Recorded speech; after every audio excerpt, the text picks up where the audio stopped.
Good morning, councillors. First of all, can I welcome everyone to the meeting and those watching online. I would also like to welcome councillors Liz Barrett and Ian Massey to their very first council meeting following their recent successful election. I'm sure my colleagues in the council would agree that we send you much congratulations on your success. Thank you, Provost. I would like to advise elected members and the public that there will be comfort breaks during the meeting as necessary and a lunch break if required. Can I now ask Scott Hendry to take a roll call of attendance? Thank you, Provost. Good morning, councillors. I have apologies today from Councillor Harry Coates. Can I ask if there are any further apologies at this stage?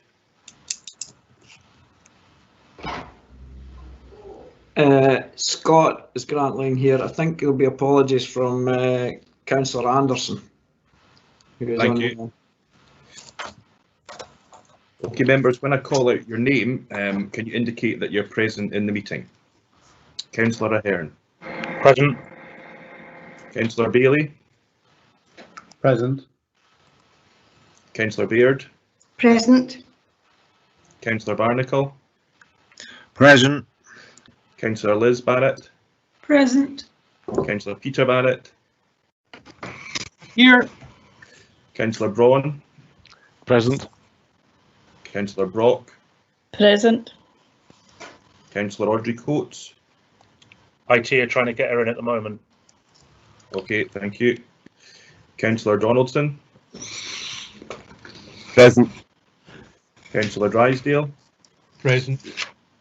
Councillor Duff. Present. Councillor Forbes. Present. Councillor Gray. Present. Councillor Illingworth. Present. Councillor James. Yep, present, Scott, thank you. Councillor Jarvis. I'm here. Councillor Laying, I've heard from yourself. Councillor Lyle. Still here. Present. Thank you. Councillor Massey. Present. Councillor McCall. Here. Councillor McCall. Present. Councillor McDade. Present. Councillor McEwen. Present. Councillor Parrott. Present. Councillor Pover. Present. Councillor Purvis. Present. Councillor Rebeck. Present. Councillor Reid. Present. Councillor Robertson. Present. Councillor Sarwar. Present. Councillor Shires. Present. Councillor Simpson. Present. Councillor Stewart. Present. Councillor Waters. Present. Councillor Williamson. Present. And Councillor Wilson. Present. I'll come back. Do we have Councillor Audrey Coates on the call yet?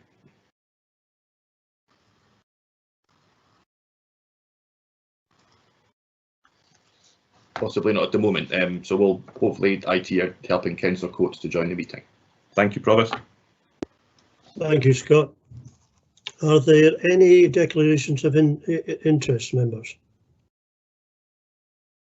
If there are, can you put DI in the conversation, please? Councillor Sheila McCall. Thank you, Provost. I have a declaration of interest on a non-financial declaration of interest on item 9 on the report from the Adult Protection Committee by way of being a member of that committee. Thank you. Scott, can you take a note of these? Is there any other declarations of interest today? No, thank you. I'll go on to item 3, previous minutes of the previous meetings.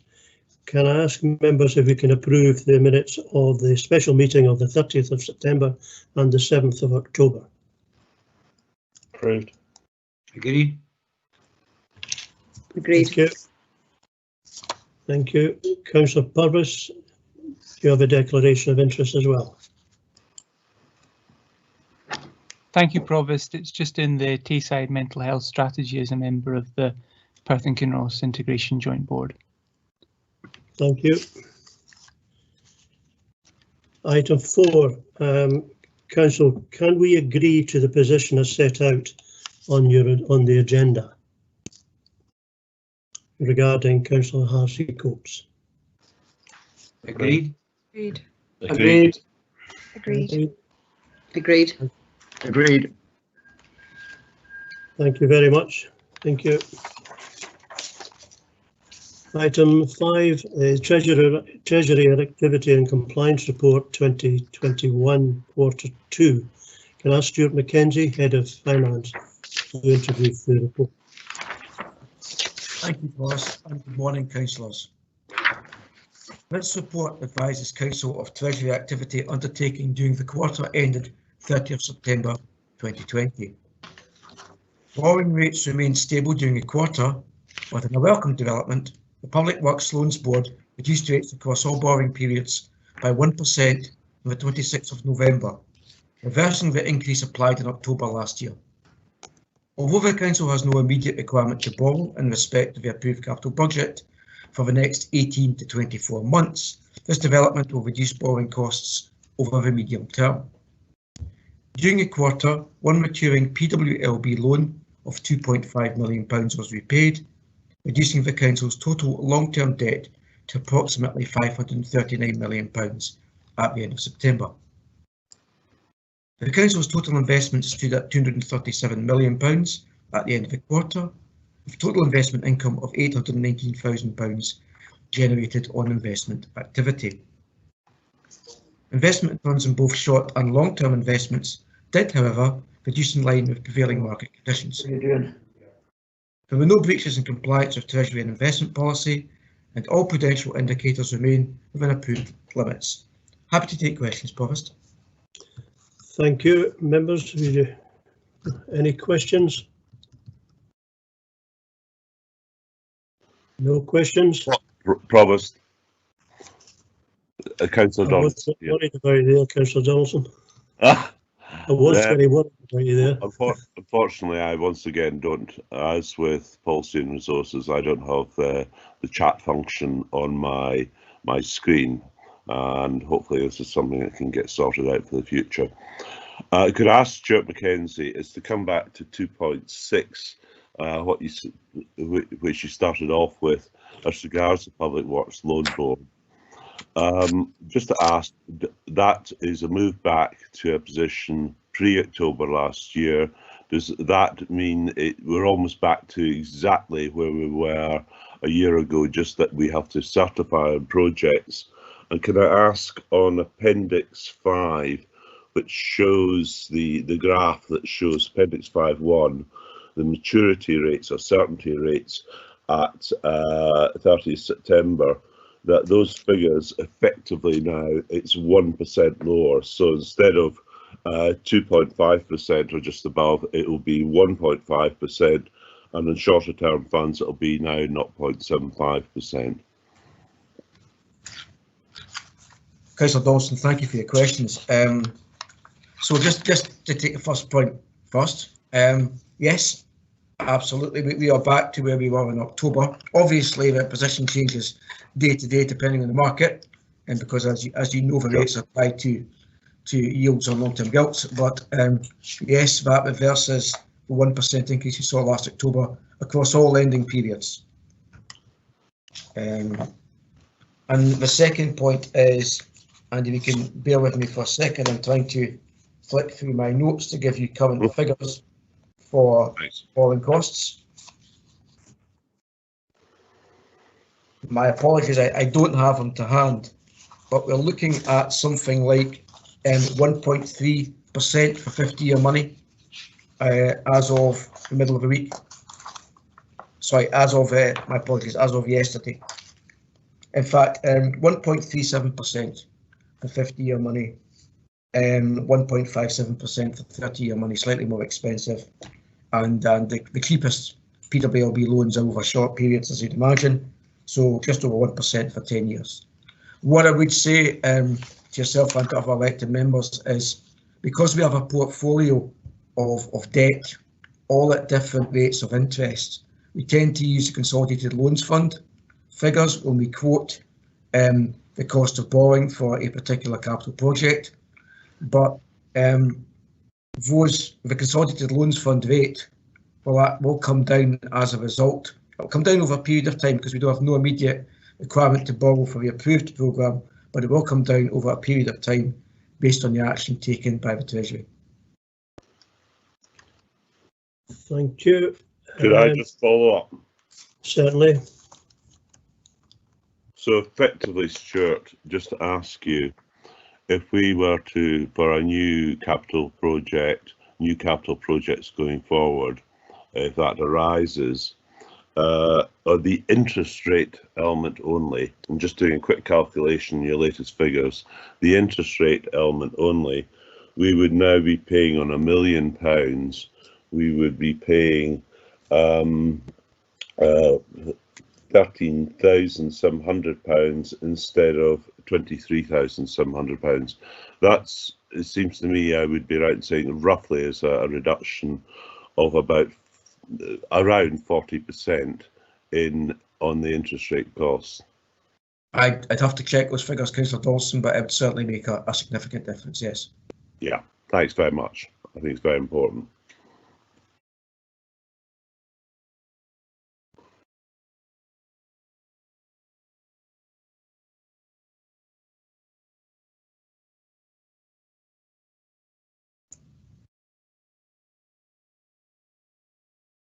Provost, I can see some other questions in the chat box. The Provost on mute.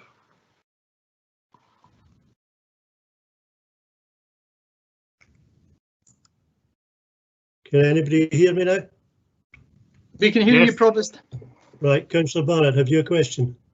Yes, thanks, Provost. It relates to paragraph 3.3 of the report and the £15 million short-term borrowing that was required to meet the increased expenditure costs of COVID.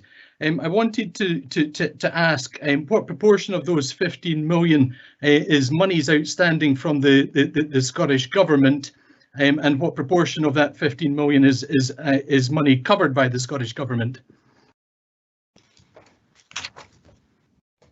What I can say, Councillor Barrett, is that we routinely undertake short-term borrowing to manage cash flow. So there's obviously timing differences between when we receive grants and we collect council tax income when that comes in during the month, and when we have expenditure going out, for example, on payroll. So I don't think I can break your figures down in that way. It's not really covering a shortfall in any funding that we're receiving. It's more covering a shortfall in operations. There'll be an element of timing difference between us expending funds on the basis of receiving grant from the Scottish Government. That's true, but I couldn't quantify that for you in that way. Are you happy with that, Councillor Barrett? For the time being, thank you, Provost. Thank you. Councillor Wilson?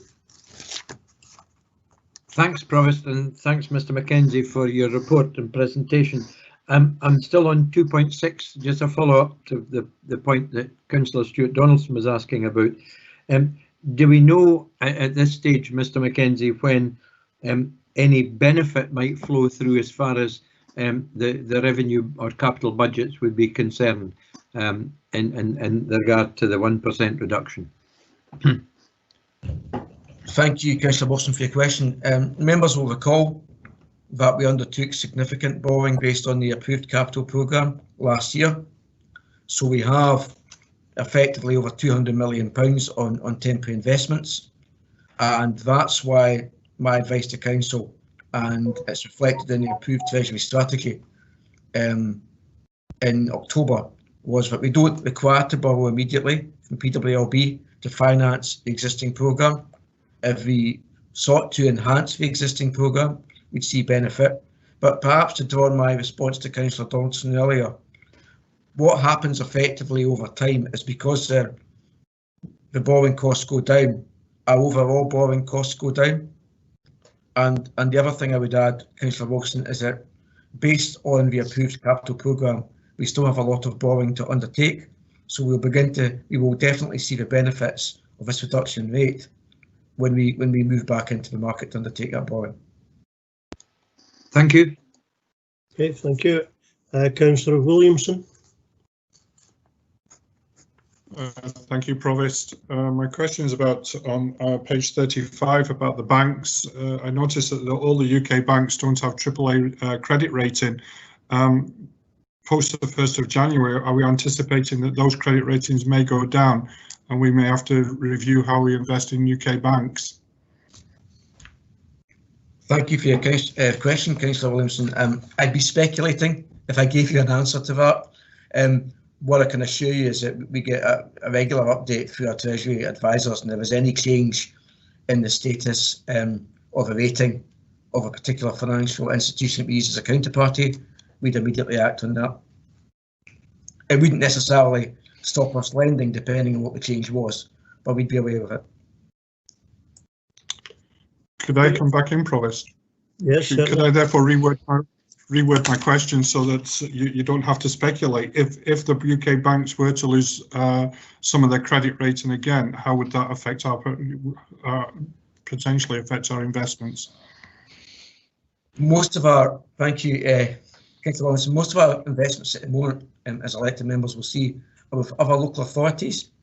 And the reason for that is because of the statutory underpinning of these counterparties. So other local authorities can't go bankrupt, they can't be wound up in the same way. It requires an act of Parliament, either the UK Parliament or Scottish Parliament, to dissolve another local authority. So because of the security provided by the statutory underpinning, that's where we've been investing money in that. That's generally been a trend in the market for local government over the last 6 months, perhaps a year. We do have investments in banks. They are still very highly rated. Elected members will be aware that the liquidity position of banks is much stronger than it was perhaps 7, 8, 10 years ago. But clearly, with events which are coming up as we come towards the end of the year, that may well change the credit rating of these institutions. But at the moment, most of our investment, our longer term investment, tends to be with other local authorities.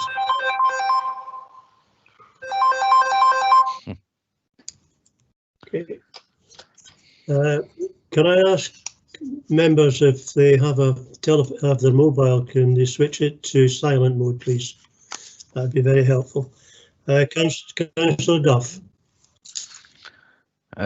Thank you, Provost. I think part of my question is possibly being answered with the one for Councillor Barrett, but in relation to 3.3 and short-term borrowing of £15 million for 33 days, obviously there's a cost for that, and if it's to cover COVID expenditure, is it reclaimable from the Scottish Government? I'm not sure what it would amount to, but I'm sure it's a reasonable sum. What we're effectively doing, like all local authorities, Councillor Duff, is just managing cash flow. We're managing timing differences between the receipt of money and expenditure. And again, to reflect on my response to Councillor Barrett, yes, there's obviously been additional costs as a consequence of our Council's response to COVID, and also as a consequence of the Council acting as a delivery agency of Scottish Government policy in response to COVID. But those costs just tend to be wrapped up into our general operations, so that cost would not necessarily be recoverable from the Scottish Government as much as we might seek to recover it. Okay, thank you. Thank you. Are there any further questions? Don't see any more in the chat box. Councillor Lyle, can I ask you to move the report? Thank you. Thank you very much, Provost. In line with best practice, elected members are provided with a quarterly update on Treasury management activity. This report sets out the activity for the quarter ending the 30th of September 2020. The Head of Finance has already provided elected members with further detailed commentary on the activity set out in the body of the report. I am sure all elected members will join me in welcoming the reduction in the cost of borrowing announced by the Treasury in late November. That reverses the decision made last year This change will help support the delivery of the Council's ambitious capital budget in future years. The Council is asked to note the contents of the report, which is submitted in accordance with the Council's approved Treasury management practices. Provost, I'm happy to move the report. Thank you, Councillor Lyle. Councillor Duff, are you seconding the report?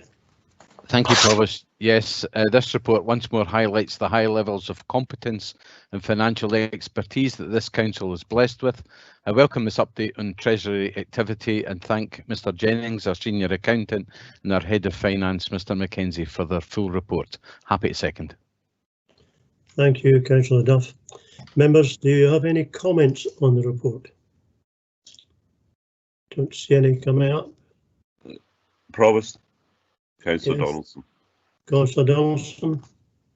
Yeah, very briefly, I too would like to thank John Jennings and Stuart Mackenzie, and I think this development on the Public Works Loan Board is actually very significant. It's substantial, and for members of the public, they might not think that a reduction of straight 1% is that material. In fact, it's very material, and as I think I tried to indicate earlier, on the cost of new borrowing going forward, it may mean a reduction of the order on 30 and 50-year money of the order of 40%, and that's significant. I think it gives us a lot more leeway. I think for a few years down the road, it means that there may be other projects that we can now undertake, projects so long as they're sustainable or can produce a good economic return. So this does matter, and it is, I think, a game changer. It is a move back to where we were in October last year. I think initially that the increase was made to stop some councils, especially south of the border, effectively round tripping and taking money off the Treasury and then putting the money into more speculative rental projects, residential property schemes and the like. But this does give us more leeway, and it's something I do welcome. Thank you. Thank you, Councillor Donaldson. Agree the report? Provost, I've made 2 attempts to put a C in the chat box, and again it's not working, I'm afraid. I want to commend the officers for an excellent report. It shows again that this council has good governance and good financial arrangements, and our compliance has been complete. And I want to associate myself with the thanks that already been made to folk preparing the report, but also the background work that goes on every day, every hour to make this happen. And I also want to start off the meeting in a spirit of togetherness by agreeing with Stuart Donaldson about his remarks about the 1% being significant. I'll stop there and let the meeting continue. Thank you, Provost. Thank you, Councillor Wilson. I have nothing else coming up there. Can we agree the report? Agreed. Thank you. Agreed. Agreed. Agreed. Agreed. Item 6, the Revenue Budget 2021-22 report number 1. Can I ask Stuart Mackenzie to Head of Finance again? Thank you. Thank you, Provost. The Council approved the update to the medium-term financial plan on the 30th of September. Due both to the uncertainties created by COVID and the challenge in responding to the pandemic, elected members approved setting a 1-year revenue budget for 2021-22 based upon updating the agreed provisional budget. This was approved as a temporary measure under exceptional circumstances and reflects a significant amount of work already undertaken on the provisional budget. In the intervening period, service management teams have revised their provisional budget submissions for next year, and officers have been working to support elected member budget review groups when considering these submissions. This report provides an update on progress with the Council's budget. The UK Government spending review was announced on the 25th of November and includes funding for the devolved Scottish Budget in 2021-22, which is summarised in section 3 of the report. The spending review is for the next financial year only. Scotland's revenue block grant is set to increase by £1.3 billion to £31.7 billion next year, a real term increase of 3.5%. Funding for COVID-related expenditure is initially set at £1.3 billion. This compares to £8.2 billion in the current year and will require the Scottish Government to review and perhaps unwind the measures it is currently set in place. However, any further action by the UK Government in response to COVID in the next financial year will see an uplift in the devolved Scottish budget, and the spending review makes some provision for this. Finally, capital funding is set to reduce by £300 million to £5.2 billion next year. Now, there's no indication as yet of whether the uplift in revenue grant funding will be applied. It is also worth noting that the total resources available to the Scottish Government in setting next year's budget are also determined by Scottish tax policy, the level of forecast tax revenue in Scotland in 2021-22, and any adjustments for differences between forecast and actual tax revenue raised in Scotland in previous years. The Cabinet Secretary for Finance has confirmed that the Scottish Budget will be published on the 28th of January. It is anticipated that the draft local government funding settlement for 2021-22 will be issued on the same date. Work to date on updating the provisional revenue budget is summarised in section 4 of the report. This comprises work on meeting the corporate savings target, work on updating budget submissions, and work on estimating the potential financial impact of COVID-19 next year.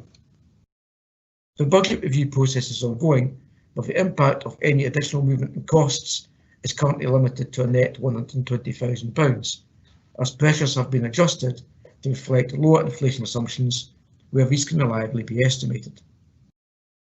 The provisional budget approved by Council in March, however, contains an underlying imbalance between budget pressures and savings of £3 million, which will require to be addressed in setting the 2021-22 revenue budget.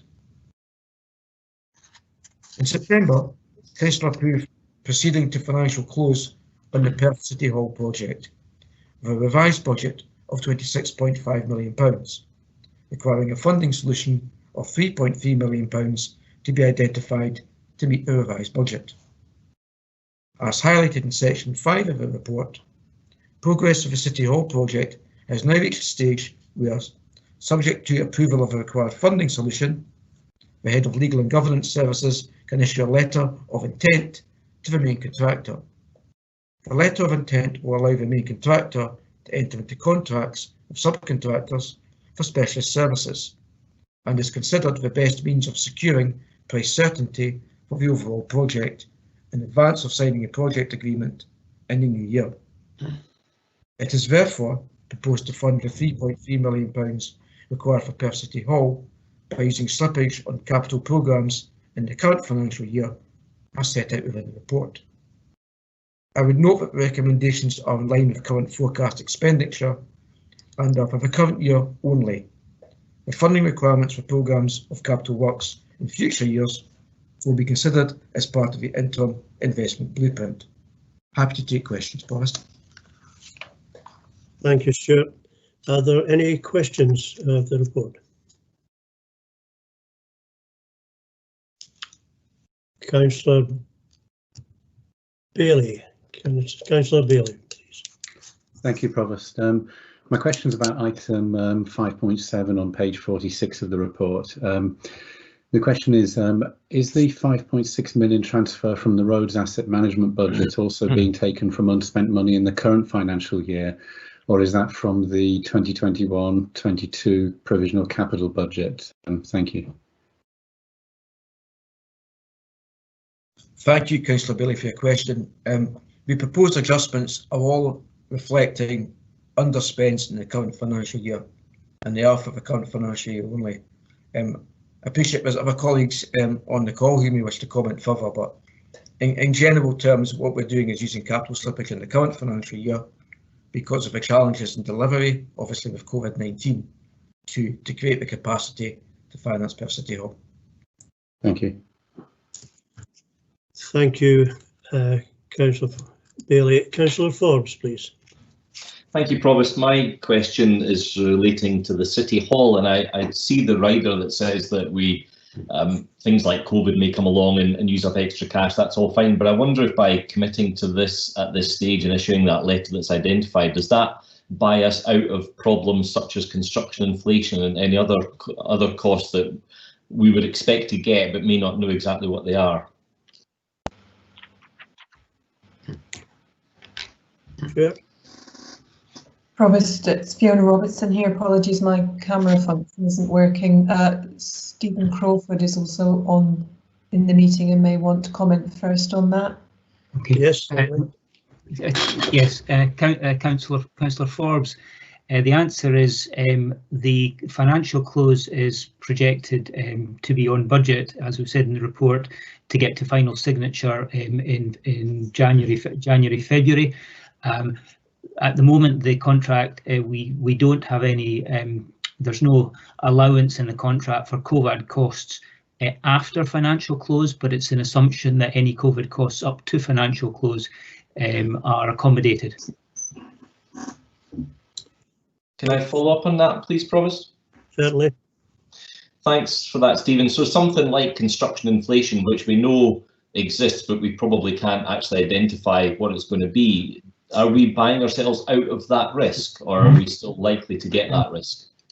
When we get to financial close, it is a guaranteed price for the works specified. Construction inflation would be included within that. Okay, thank you, Stephen. Thank you, Provost.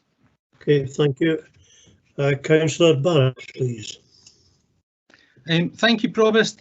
Paragraph 3.2 of the report refers to a 3.5% real terms increase in the Scottish Government's budget. I'm certainly looking forward to the Council's budget being increased by 3.5% correspondingly. That will go a long way to tackling some of the severe pressures that we face. That paragraph also makes mention that the Scottish Government's budget is now going to be for the first time in about 10 years higher than it was in 2010-11 in real terms. Can Mr Mackenzie advise by what percentage in real terms the Council's budget has fallen over that period?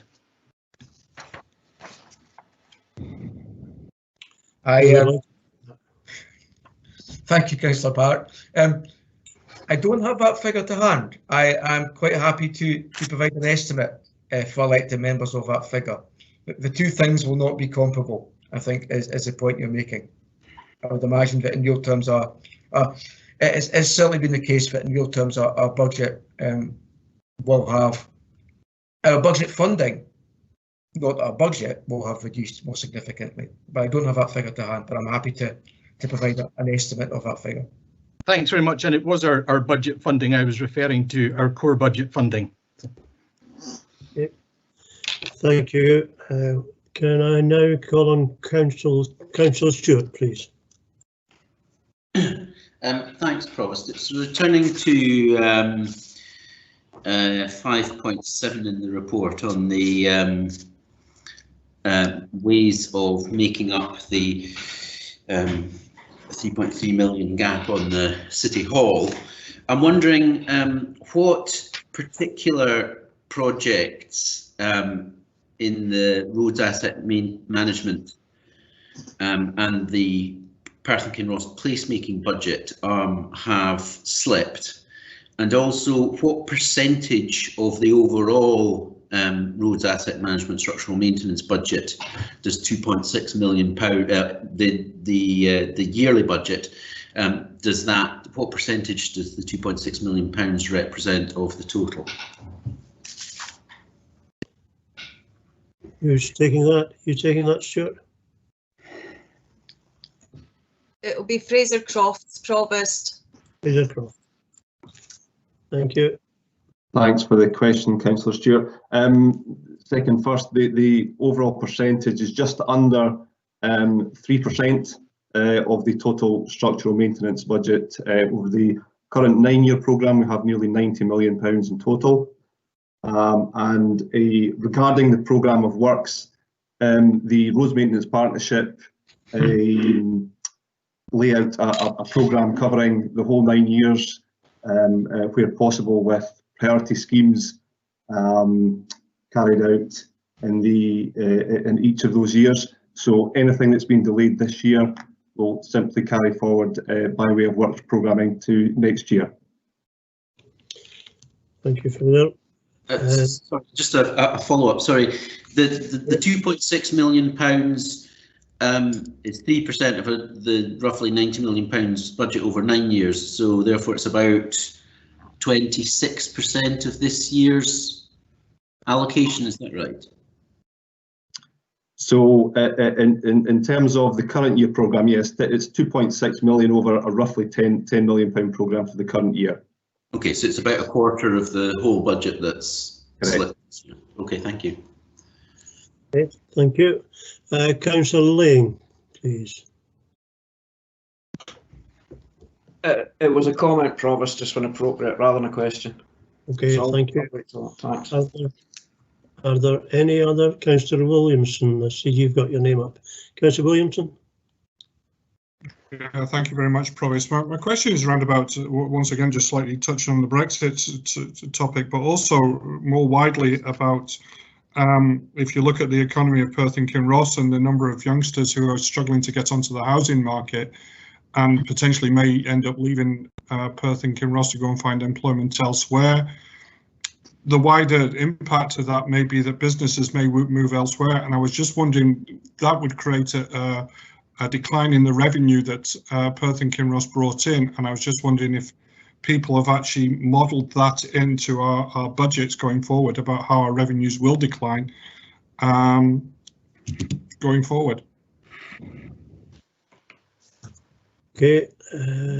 Boris, I can perhaps touch on the second part of Councillor Williamson's question. Perhaps David Littlejohn may comment on the first.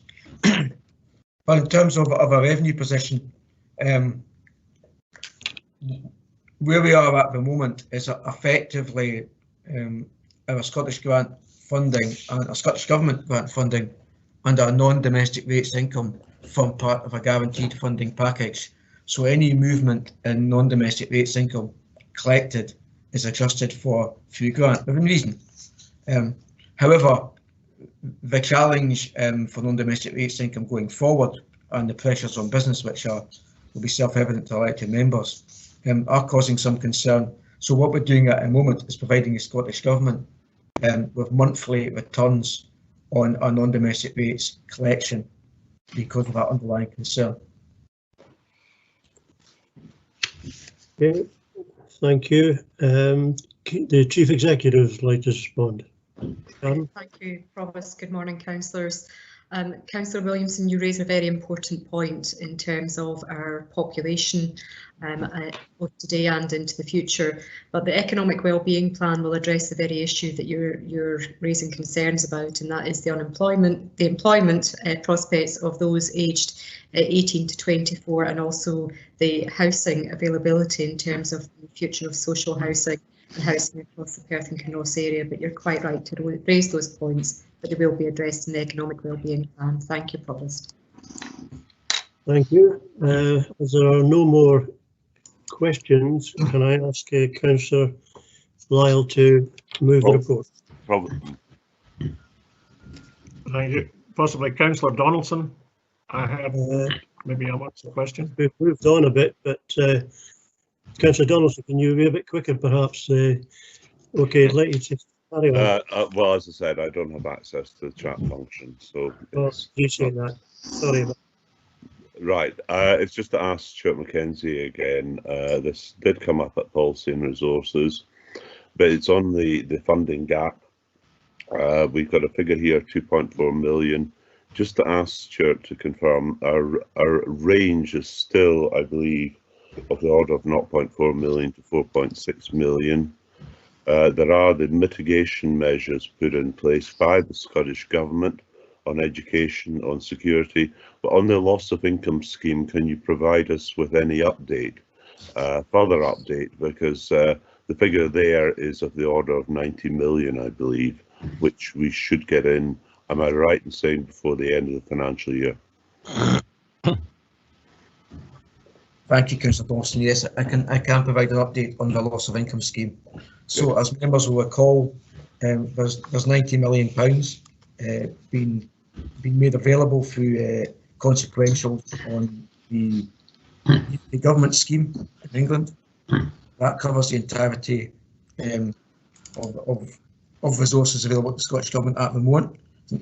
In terms of what's coming directly out of the loss of income scheme down south, that £90 million compares to, based on a COSLA data collection exercise, an estimated loss of income for Scottish local authorities in the first 6 months only of £237 million.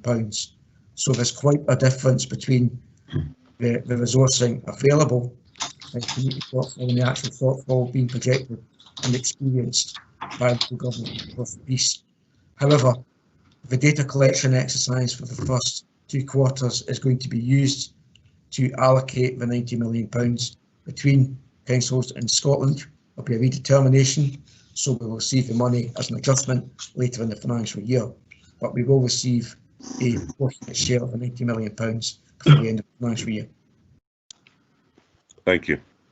Thank you, Stuart. Thank you to Councillor Donaldson. Now, if there are no more questions, can I ask Councillor Lyle to move the report?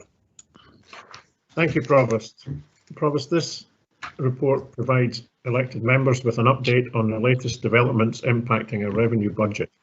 The Head of Finance has already set out some of the high-level headlines from the recent UK government spending review and the potential implications for the Scottish budget. However, at this time, we have no information on what this means to Perth and Kinross Council. This detail will begin to emerge when the Scottish Government announces its budget towards the end of January. I understand that a briefing session is scheduled for early February to provide an update for all elected members. Provost, back in September, we reinforced our commitment to a number of important capital projects, including the City Hall. I very much welcome the funding solution that's included in this report, which allows officers to secure the cost of the project. With identification of this funding and with the signing of the Tay Cities deal tomorrow, this is an exciting time for Perth and Kinross. Thank you, Provost. Happy to move the report. Thank you, Councillor Lyle. Councillor Duff to second the report. Thank you, Provost.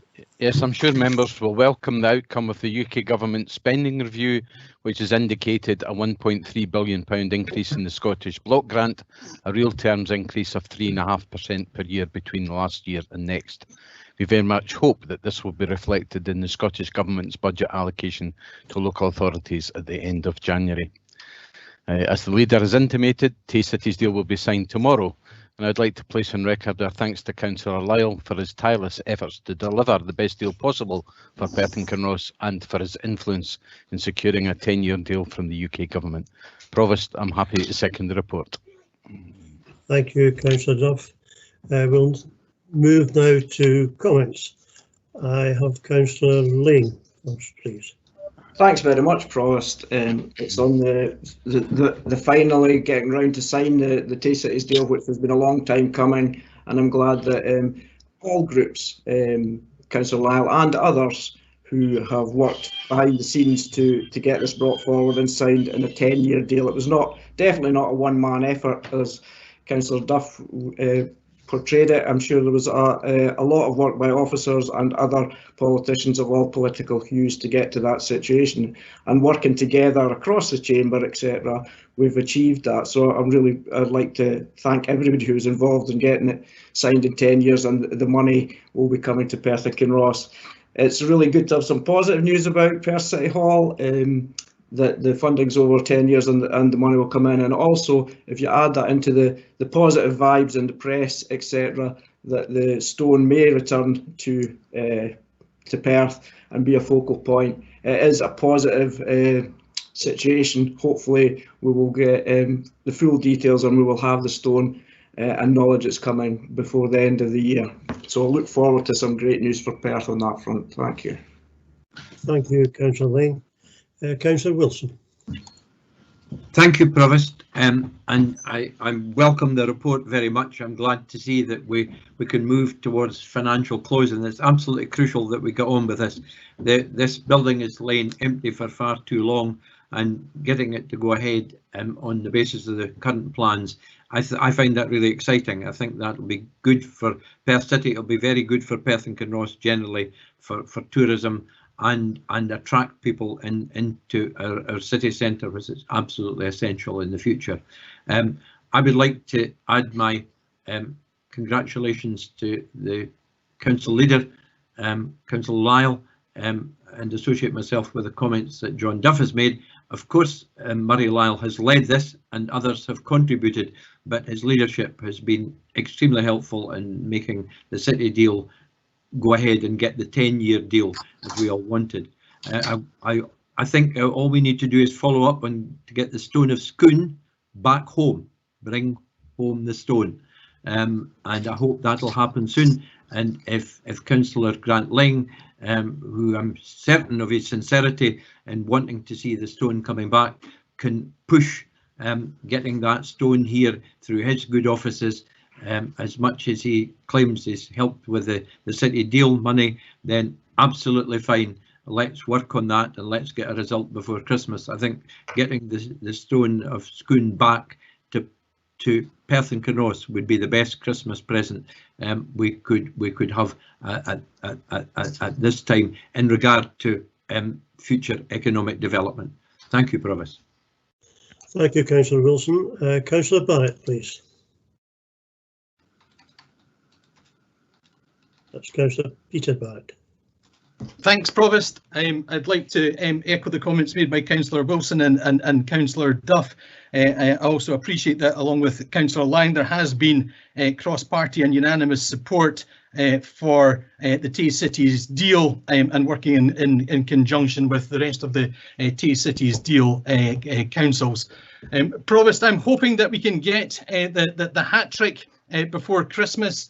I think the rejuvenation of the Perth City Hall is central to the development and cultural regeneration of our city centre, and those jobs and future investment in our city centre and wider area are on the line. It is good to see that our MP and MSP have woken up to the fact that a decision on the City Hall and the Stone of Destiny should have been taken a long time ago, and having the Stone of Destiny as the centrepiece of a state-of-the-art rejuvenated City Hall Heritage Centre should not be in question, as these key decisions, key investment decisions are being made and contracts are being drawn up. We need a green light before Christmas and proof positive that Perth jobs, its cultural and economic development matter. That has dragged on for too long and hopefully will be brought to a conclusion before Christmas. Thank you. Thank you, Councillor Barrett. Councillor Bailey, please. Thank you, Provost. I'm going to change the tone a little bit here, and I'll make no apology for doing so because I think we're slightly off topic. The Tay Cities deal wasn't mentioned in the report that we're considering. So the comment I wanted to raise was that some of us voiced concerns on the 30th of September meeting that much of what we were being asked to approve would prove unaffordable. Today we learned that the roads maintenance budget is to be reduced by a tune of 2.6 million, 26% of a yearly maintenance to cover these costs. Yes, it's money that wasn't spent due to COVID, but our roads, bridges and retaining walls will still pay the price. If that money was important in the first place, we'll need to put that 2.6 million back in at some point. Yes, our residents can look forward to a City Hall Museum and the new Cross Tay Link Road, but the quality of the rest of our roads and structures and surfaces around the counties will suffer to the tune of 2.6 million as a result. We really shouldn't sign up to these large capital projects before we know that money is in the piggy bank. Thank you, Provost. Thank you, Councillor Bailey. Councillor McCall, please. Thank you, Provost, and I'm going to change the tone back. First and foremost, I wanted to just voice my thanks to Mr. Mackenzie and the team for another year of fantastic financial control and management, and I think that should certainly be mentioned. And as much as I understand Councillor Bailey's point, I think when you have to halt actually doing the work for a year because of a viral infection, then that does mean in our current budget we do have surplus money that can go on other things. Increasing the amount of staff to make that up at a later stage isn't necessarily financially sensible. But I also want to go back to the Perth City Hall. There are many good things that are going to be happening in Perth and Kinross. We are moving forward on so many of them, and this is the first turning point of it. To actually being able to balance that budget and make sure that we have the money to drive that forward, has already been stated by councillors. We have had a building in the centre of Perth that has been crumbling for many years, and we know that it needs to actually move forward and become something, and we're going to be able to do that. It's going to look fantastic when it's done, and it's going to start moving everything forward within Perth and Kinross, and I applaud it, and I'm pleased to see that it's actually going to happen. So a fantastic report, and thank you. Thank you, Councillor McCall. Councillor Stewart, and I think this will be the last comment. Councillor Stewart. Thank you, Provost. Councillor Bailey touched on the point I was going to raise, but there is a related point. We've heard previously that even the existing roads asset management and structural maintenance budget is currently not enough to achieve a steady state. So losing a quarter of that budget for this year, and understanding why that's happened, that the work could not progress for some months, but losing that budget out of the roads asset management and structural maintenance budget is going to have an ongoing impact, and I have a concern that while we all get complaints about the state of the roads, we hear concerns about bridges needing to be maintained, and I have a concern about the shift in money that this represents from spend across the Perth and Kinross area to, in this case, a particular project in Perth city centre. And we have to remember all the time that most of us are councillors representing rural wards who desperately need this maintenance. That said, I do just want to reflect on one other point, which is that I think we should welcome the UK government's spending review, and hope very much that the monies will be passed on to the council in the fullness of time through the Scottish Government and the block grant from the UK Government. Thank you, Councillor Stewart. Is there no more questions? No more comments? Can we agree the report? Agreed. Agreed. Agreed. Agreed. Okay, thank you. Agreed. Move on to item 7, Perth and Kinross Council Annual Performance Report 2019-20. Can I ask our Chief Executive Karen Reid to introduce the report, please? Thank you, Provost. Councillors, the annual performance report sets out the performance towards achieving our strategic priorities while meeting our statutory duty to deliver best value for the year 1st of April 2019 to 31st of March 2020. If I can draw your attention to section 2.3 in the covering report, you will note that 23 indicators are improving, 24 indicators remain steady, 8 indicators need attention, 4 indicators currently do not have 2019-20 data, and a further 4 where it's not appropriate to report trends and targets. Councillors, we've continued to build our reputation for being a high-performing council, and more importantly, we have made significant impact on outcomes for individuals, businesses and communities during 2019-2020. This includes, for example, the opening of Bertha Park High School, progress made to deliver our expansion of early learning and childcare, rising literacy and numeracy levels, the continued upward trend in school leavers moving into positive sustained destinations, the opening of the Perth Creative Exchange, the increasing economic impact of events supported by the Council, a reduction in delayed discharges and readmissions to hospital, a reduction in the overall number of households and the number of families presenting as homeless. We've built more affordable homes than our target, and continued expansion of measures to reduce energy consumption. It is important, however, councillors, that we also recognise those 8 performance indicator areas where we need to improve, and these include the number of young people gaining achievement awards, the percentage of Scottish average monthly earnings, the percentage of working age population unemployed based on the job seeker allowance claimant count, the number of new businesses started up with the support from Business Gateway, the number of unemployed people assisted into work annually as a result of council-funded employability and skills programmes, the area of available services business land, the percentage of residents satisfied with leisure facilities, and sickness absence for non-teaching staff. What we've seen over recent months is that some of these areas have already seen an improvement. Our improvement and priorities are based on the Perth and Kinross offer themes of economic well-being, education and learning, equalities and fairness, environment and empowerment, so that we redesign public services and co-create the future with our citizens, communities and businesses. I would like to thank all staff involved in delivering such a strong performance across all council services during 2019-20. Their dedication to improving the lives of people across Perth and Kinross is truly humbling and inspirational. It is this commitment to public services councillors that has been at the heart of our continued focus on managing the COVID pandemic since March 2020.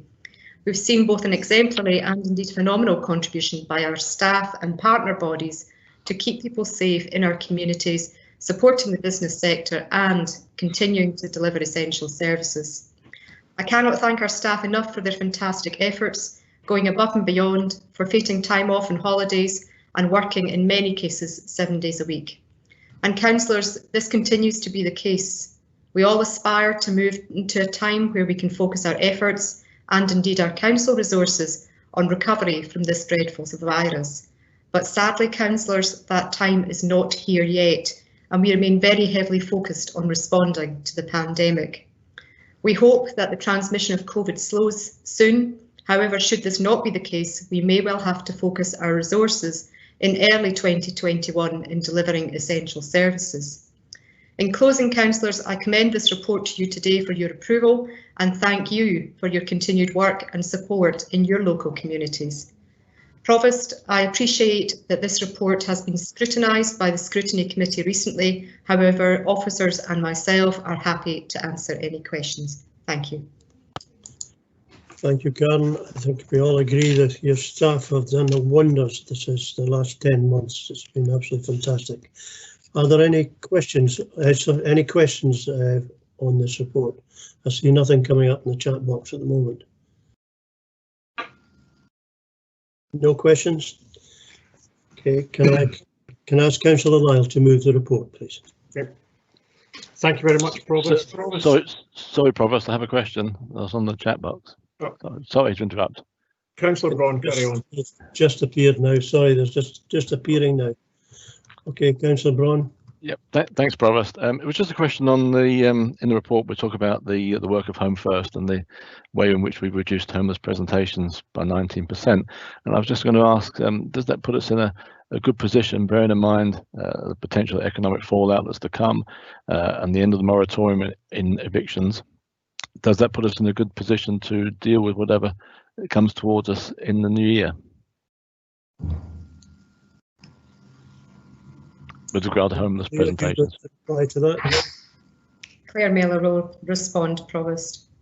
Hello, yes, Councillor Braun, thank you for your question. And I think, as you'll see from the report, we're sitting in a situation at the moment where we have had a 19% reduction in overall homeless presentations. And within that, I would stress we've made significant progress in terms of a reduction in the number of families presenting and requiring homelessness assistance. Indeed, the number of young people. So in answer to your question, yes, it absolutely does place us in a very good position. Absolutely, we've got a number of challenges, as the Chief Executive has just described, in terms of the impacts of COVID, the impacts of poverty, and potentially the likely impacts on homelessness. But our current starting position in terms of homelessness, I think, is very good. We've got a very good system in place, we intervene early. A huge amount of early intervention and prevention activity is undertaken. We are currently working very, very closely with private landlords across the area to ensure that their tenants are supported to sustain their tenancies when the moratorium on evictions is lifted. So yes, absolutely we have got challenges ahead, but I do think that we're in a good position. I would also say that we're sitting with the lowest number of people in temporary accommodation nationally. So yeah, our position is good. We haven't used B&B apart from on a couple of short-term occasions throughout the year. So we're in a good position, but we do have challenges ahead. Thank you. Thank you for the answer. Thank you, Provost. Thank you, Councillor Boron. Councillor McEwen, please.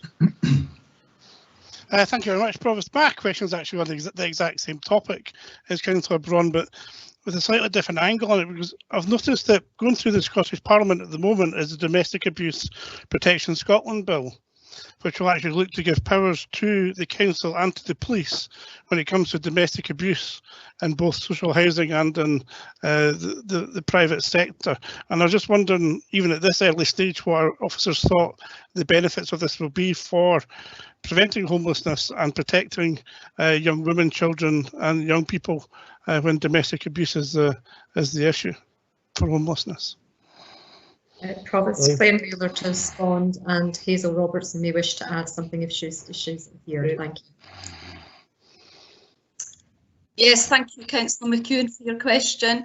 I think absolutely. I think in terms of the support of the new powers, I would again stress we're in a strong position within the housing and indeed the homeless service. We work very closely across the public protection services. Certainly, we have on violence against women. Work very, very closely with all of the agencies who are supporting people experiencing domestic abuse. So going back to my earlier question, my earlier homeless presentations throughout the pandemic, through awareness raising, early intervention, close working with all of our partners, we haven't actually seen any increase in people presenting to us during the pandemic as a result of domestic abuse. We have been connecting very, very closely with them. The additional powers, I think, that will come within our relationships, and that we can, we look to bring that into procedural good practice as we move forward. Thank you very much, Claire. Unfortunately, your audio is playing up, and we only got part of the end of it. Are there any more questions? Any questions? Provost. No? Provost. Who's this? That was Councillor Donaldson. Sorry, again. Carry on, Donaldson. Councillor Donaldson.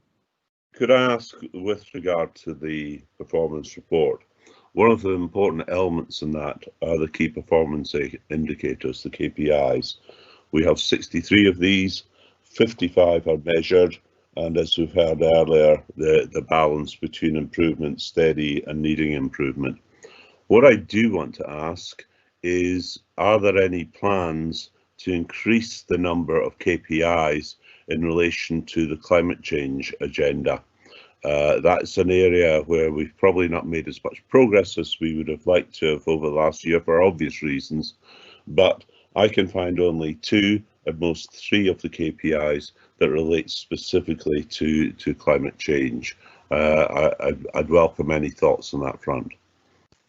Okay, Provost Councillor Donaldson, thank you.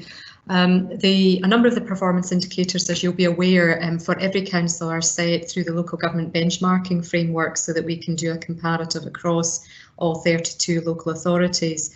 This report focuses on the period 2019-2020, and of course what we've seen is a real commitment from the council last December to focusing on climate change. So I would suggest to you, Councillor Donaldson, that there does need to be some work done nationally in terms of having comparative indicators across the piece in terms of climate, but that doesn't stop us in terms of the climate change strategy looking at additional indicators that we would want to report on.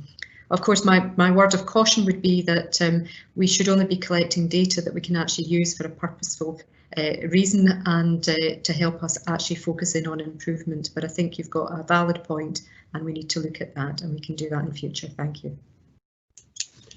Okay, thank you, Councillor Donaldson. Thank you, Karen. Just to say, thank you, and I think it's important with KPIs because certainly we need to be able to assess, to measure, to define progress that we make in terms of what we seek to do on climate change, and that matters in particular over a period of 3 to 5 years. And we are light on that front at the moment. You don't want a whole array of KPIs. You've got to get KPIs that specifically define what you're looking to achieve. I think it is crucial and something we've got to turn to going forward. Thank you. Thank you, Councillor Donaldson. If there are no more questions, can I ask Councillor Lyle to remove the report? Thank you very much, Provost. And just in response to Councillor Donaldson's very valid points as well, it's something that I will ask colleagues at COSLA to raise with the Scottish Government so that we can have consistency with the KPIs that we bring forward in the future. As members will be aware, this annual performance report covers the period from the 1st of April 19 to the 31st of March 2020. While we all have seen significant change since then, it is important in terms of elected member governance that we consider the overall performance of the Council for that period. The format is the same as last year's, which was warmly received by elected members. In addition to recognising the positive performance, the annual performance report also outlines key areas of focus and improvement going forward. There are 5 overarching themes to ensure that we continue to reflect our offer ethos. Our focus is on education and learning, economy, environment, equality and empowerment. These put the offer at the heart of the overall approach across the area and acknowledge that everyone has something to offer. The report also highlights some of the more specific improvements in relation to particular performance areas. It is important to acknowledge that when next year's performance report comes forward, there will be a significant impact as a result of COVID-19. While this is to be expected, I know that this will not be any reflection on the Council staff who have continued to work hard, showing incredible dedication and commitment in the response to the pandemic. I would like to take this opportunity to thank all our staff again for their incredible efforts to keep as many people as possible safe throughout Perth and Kinross during this pandemic. Provost, I'm happy to move the paper. Thank you, Councillor Lyle. Councillor Duff to second the report. Thank you, Provost. The Council's annual report sets out the performance of this local authority for 2019-20. Its pages contain many excellent examples of how this council delivers its services. The benefits of both our Praise and Reach teams, Education Scotland inspections that consistently outperform our comparator local authorities, the £623,000 Community Investment Fund monies, one that will interest Councillor Williamson, the highest recorded number of house completions since 2008, continued reductions in carbon emissions from council buildings. Yes, there will always be areas where any organisation can do better. However, I believe that the Chief Executive, our senior management team and all of the officers and employees of Perth and Kinross Council can be justly proud of their performance during 2019-20, and I'd like to extend my thanks to them all for their excellent efforts. Provost, I'm delighted to second this report. Thank you, Councillor Duff. Before we go on to comments, there's Barbara Renton has mentioned something in chat to Councillor Stuart Donaldson that the performance indicators are likely to be developed as part of the ongoing work as part of the Perth and Kinross offer and the climate consultation, which is currently underway. Just keep it up to date. Comments, we have quite a few comments. Can I call on Councillor Peter Barrett, please? Thanks very much, Provost. I think in addition to the commendations that have been put forward by previous speakers, I'd like to add my own highlights for me in the report include the 12.6% reduction in delayed discharge and lost bed days across Perth and Kinross, and that was coming on again against similar performance for the previous years. And those changes make a dramatic difference to the health service capacity and also to improving the quality of care that local residents experience, as well as healthier independent living. I'd also like to pick out the work of the Independent Living Group, whose work on modelling demand for specialist housing needs and solutions is informing our new build programme and that of our partner providers across the whole spectrum of disabilities. I'm pleased to see the developments in reducing inequalities, including the Minorities Community Hub, the Council's leadership locally and nationally within the negotiated stopping pilot, and a human rights-based approach to engagement with gypsy travellers and improving the lives of Scotland's gypsy travellers. The performance with regards to preventing homelessness and supporting people made homeless through Homes First remains unquestionably sector leading, and we should not forget that or take that for granted, Provost. It was good as one of my final acts as housing convener to celebrate the 10th anniversary of the Rent Bond Guarantee Scheme, and no one does engagement with the private landlord sector as effectively as Perth and Kinross. The work done in establishing the food share network with Letham for All has paid dividends throughout the coronavirus pandemic this year, as Letham for All became the hub and the centre of gravity, the repository of know-how and can-do to support so many other community food shares and community food initiatives to get off the ground. Provost, I commend all of our staff and management on their successes, which improve the lives of so many local residents on a daily basis. Thank you. Thank you, Councillor Barrett. Next one is Councillor Liz Barrett.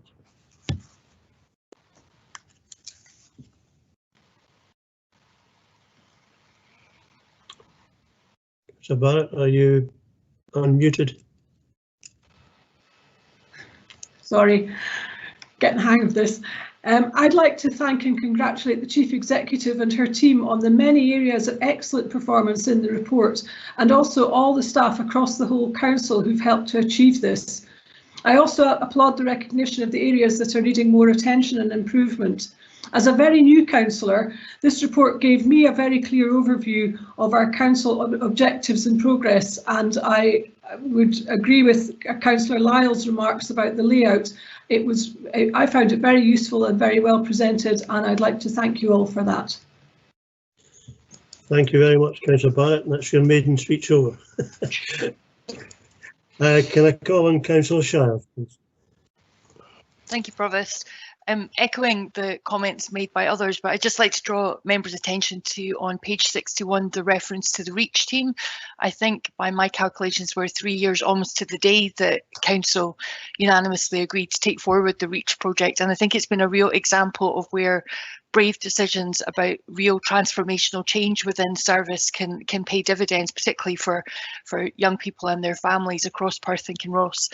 In 3 years, that team, under the leadership of Sheena Devlin, Jackie Pepper and Hazel Robertson, among others, has delivered so much more than we could ever perhaps have dreamed of delivering, and we're only 3 years in. Who knows what can be delivered in the longer term. Noting the areas that need improvement, I know from discussions on a regular basis with Sheena Devlin and her team how much commitment there is to constantly seeking to improve and tackle those more stubborn areas that are more difficult for us to see rapid change in. So I think it's appropriate just to pay tribute, particularly on that REACH project, to what has been achieved, and we look forward to working together to deliver more. Thank you. Thank you, Councillor Shires. Councillor Braun, please. Thanks, Provost. Undoubtedly, this report makes for fine reading. I just wanted to have the opportunity to recognise the contribution made by the Housing Service. I make no apologies for repeating the figures. Home First Success, whose core approach is intervention and prevention, has seen a reduction in homeless presentations of some 19% against a rising national average. And significantly, the number of young people presenting as homeless has fallen by 25%. Our 5-year target for delivering affordable homes was met 1 year early. Tenant satisfaction remains high at nearly 95%. Work continues to make homes more energy efficient and thereby help reduce fuel poverty. And all of this while our rent levels are the most affordable housing option in Perth and Kinross. And we are remaining, I think, the sixth lowest in Scotland. In a completely different area, and here I have to declare an interest, and I stress the word interest on this occasion, so I get it right myself. It is also important to highlight the installation of further charging points for electric and hybrid cars. There are several factors which will increase the rate of change to these vehicles. One of which is the price, and we have no control over that. However, another is giving the consumer the confidence that they will be able to recharge as and when necessary, either with electricity or in time perhaps hydrogen, and therefore not get stranded. Many of these charging points will end up on private sites such as supermarkets and car parks and hotels, and probably in fuel stations in future. But we will have to continue to play our part by further installations in public areas, which in due course will help encourage more visitors and tourists to Perth and Kinross, which is what we want. Provost has said this is a fine report and is an excellent foundation on which to build a fairer, better, more caring, more inclusive Perth and Kinross post-COVID, and that is probably effectively the Perth and Kinross offer. Thanks, Provost. Thank you, Councillor Brown. Councillor McEwen, please. Thank you, Provost. Obviously, it has been mentioned that this paper first came to the Scrutiny Committee, and I made a comment at that committee as well, and I'm going to sort of repeat it slightly differently. This paper is a brilliant example of the hard work that our officers do for our communities in all aspects, and I'm not going to take 5 minutes to roll them all off as others have done. But what this is different from previous years is the fact that since this report's data collection time ended, we've had COVID in between, and this is going to create an unusual circumstance for our officers, because usually this type of governance report actually gives us insight into what the future will be, and we have no insight into what the future will be. So what this represents is where we used to be, and I think the challenges going forward for our officers and for this council are now enormous. But I see that work there. I see that effort there. I see that passion there in our officers and even in our councillors to drive this forward. So it's going to be very challenging times ahead. This isn't a report how we would normally see it. Thank you. Okay, thank you. I think we're going to have to probably we've got another 4 or 5 year, and I think I'll call it a halt at that. So Councillor, right, that's the last one I'm going to take, because we've got 1, 2, 3, 4, 5, 6 comments. So I think, to be fair to everybody, we've had a good crack. So can I ask Councillor Barnacle, please? Thanks, Provost. I asked my questions in relation to this performance report in the Scrutiny Committee, so I'm not going to repeat that. But just in terms of comment, the report refers to the adoption of the second Perth and Kinross local development plan, and I'd like to remind members that there were several councillors who recorded their dissent at elements of that plan going forward, in particular the lack of phasing of housing developments, the lack of capacity for sites. So it's all very well lauding the housing completions and meeting housing targets, but certainly in Kinross-shire there's been a lack of phasing, and also there's a complete lack of affordable housing in the rural villages, which the council say there's no demand for, but which all elected members locally and the community councils disagree with. Just wanted to make that point. I do think that one aspect of the report I really like is the mention of the completion of the development plan for the Perth Lade, and also the upgrade of the play parks in Kinross-shire ward at Glenfarg and Power Mill. And finally, I just want to make one comment about where does the council get its money from.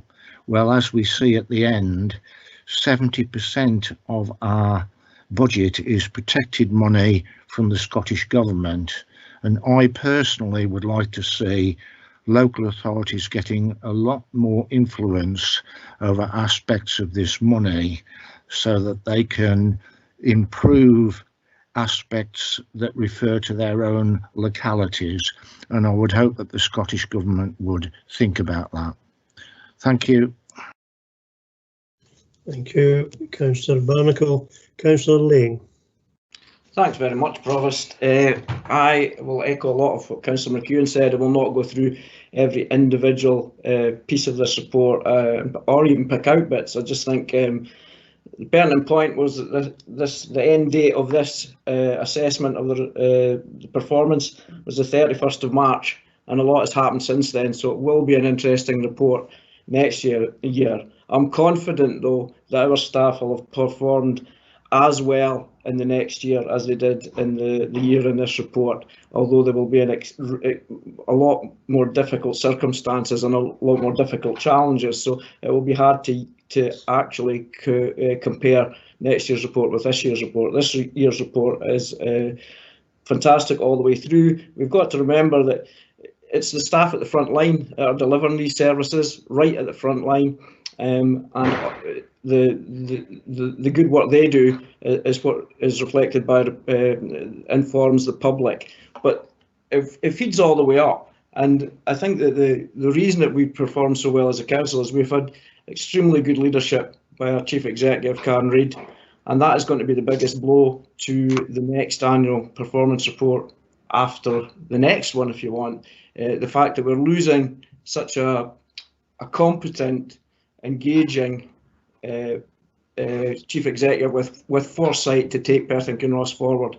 And that, when I look at this report, makes me fear for the future, and it'll be incumbent on the people on the selection committee to try and select somebody who will be as near to as competent as our current Chief Executive, of whom I'm desperately sorry to be seeing to lose. Thank you.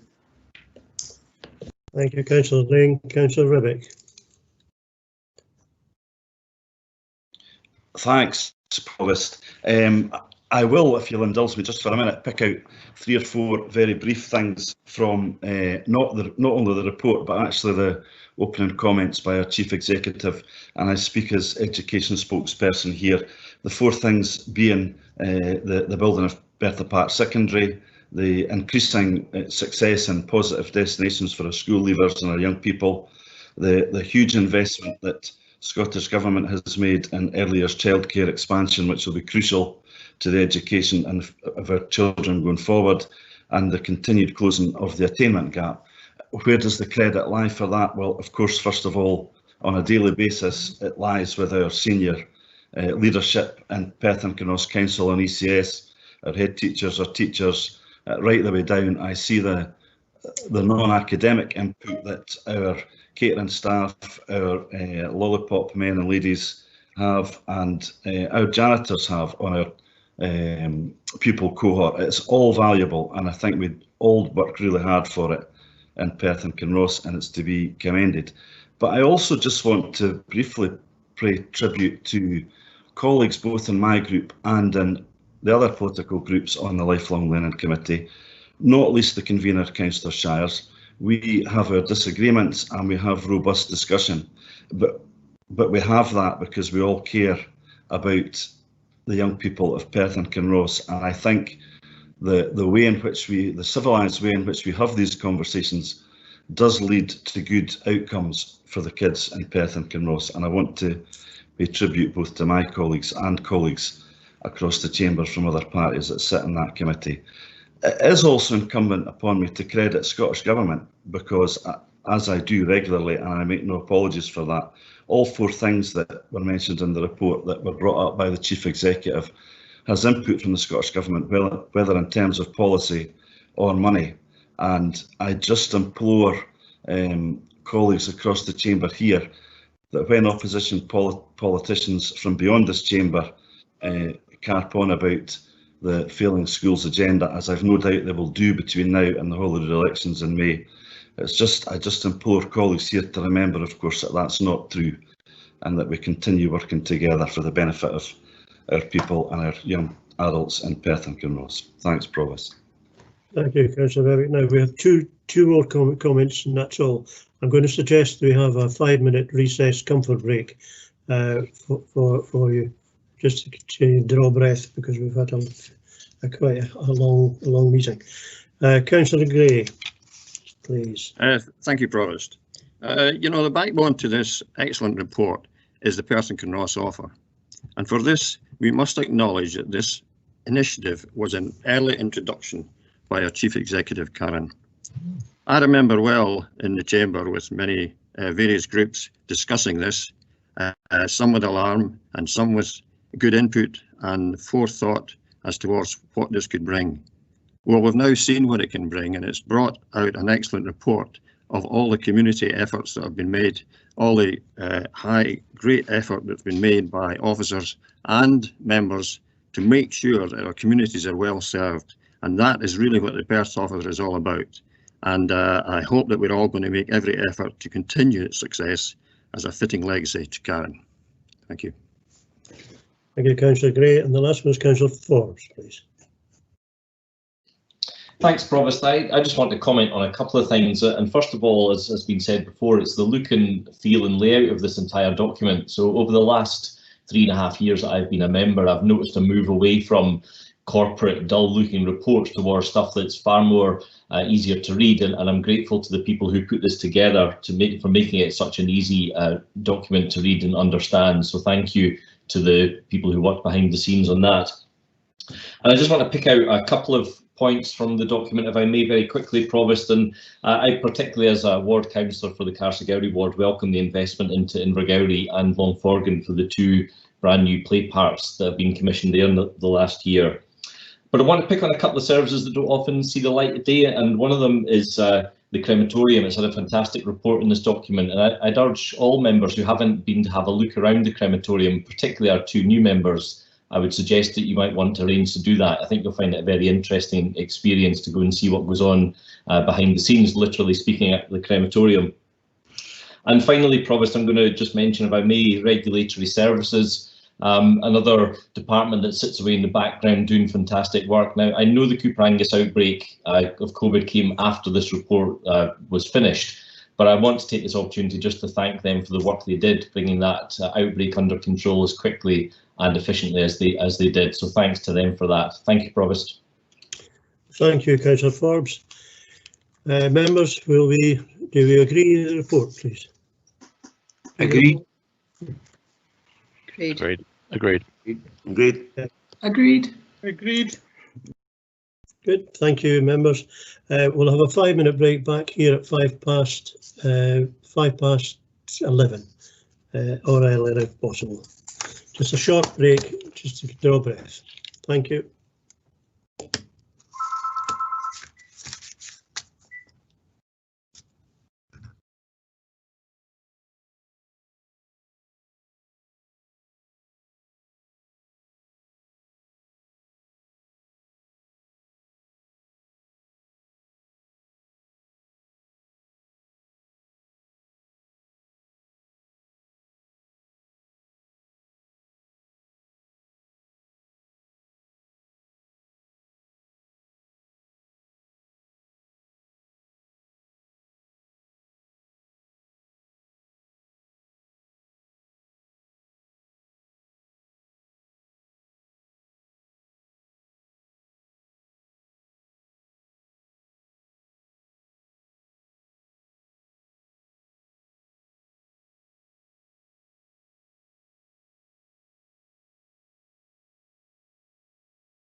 Okay, it's now just after 11:05.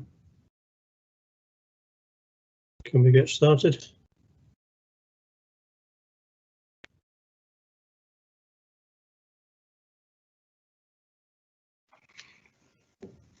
Lee or anybody? Can we get started? I see Murray's here with a few others. I believe we're live, Provost. So I know we are, but it's just alive. Everybody in? Yes. Yes. Right. Excellent. Thank you. Right, we'll move on to item 8, Perth and Kinross Child Protection Committee Standards and Quality Report 2019-20. I'd ask Jackie Pepper, Chief Social Work Officer, to introduce the report. Jackie. Thank you, Provost. I'm very pleased to introduce the annual Standards and Quality Report from the Child Protection Committee. This is an annual report and it provides a wide range of data, performance and information about the impact on children, young people, families and communities and the multi-agency workforce. The preparation, publication and reporting in this way, whilst it's not a legislative requirement, is good practice and was one of the keystones of the model highlighted by the Care Inspectorate when they carried out an inspection in 2018. It's assuring that this has been prepared covering the academic year 2019-20 and also covers the work across all services in Perth and Kinross to keep children safe during what has been the most difficult and most challenging set of circumstances as a result of the pandemic. And as you know, that was at a time when schools were closed and many services that support our most vulnerable families were stepped down or had to reduce the level of contact within family homes to the very minimum and what was essential. The continued prioritisation of the preparation of this report and its consideration by Scrutiny Committee, Council and community planning partners is evidence of the continued strong leadership in this complex area. The enhancement and improvement of advocacy is a key highlight. This report emphasises the continued trend of increased demand and the particular pressures experienced as a direct consequence of COVID-19. For example, it's taken longer to reduce and eliminate risk to children during restrictions, and they're therefore staying on the register or the Child Protection Register for longer. And although child protection is a multi-agency activity, the Children's Social Work Service is the key agency which responds to concerns about children and has a statutory duty to investigate and protect children. And as set out in my Chief Social Work Officer's report to Council in 7th of October, this has had a significant impact on children's social work services. And I'm pleased that the Council has already approved the arrangements to secure the equivalent of 4 full-time social workers in order to fulfil our statutory duties and meet increased demand. This annual report also emphasises the strengthening of public protection leadership arrangements during COVID-19 through weekly meetings at the outset and the monitoring of data and experiences, the management of a public protection risk register by chief officers and strategic partners covering child protection, adult protection, multi-agency public protection arrangements and violence against women and community safety. The report sets out a clear improvement agenda for the year ahead and a strong capacity for continuous improvement at all levels. And I'm pleased that Mr. Bill Atkinson, who's the independent chair of both the Adult and Child Protection Committees, is with us today, and we'd like to invite him to say a few words of introduction.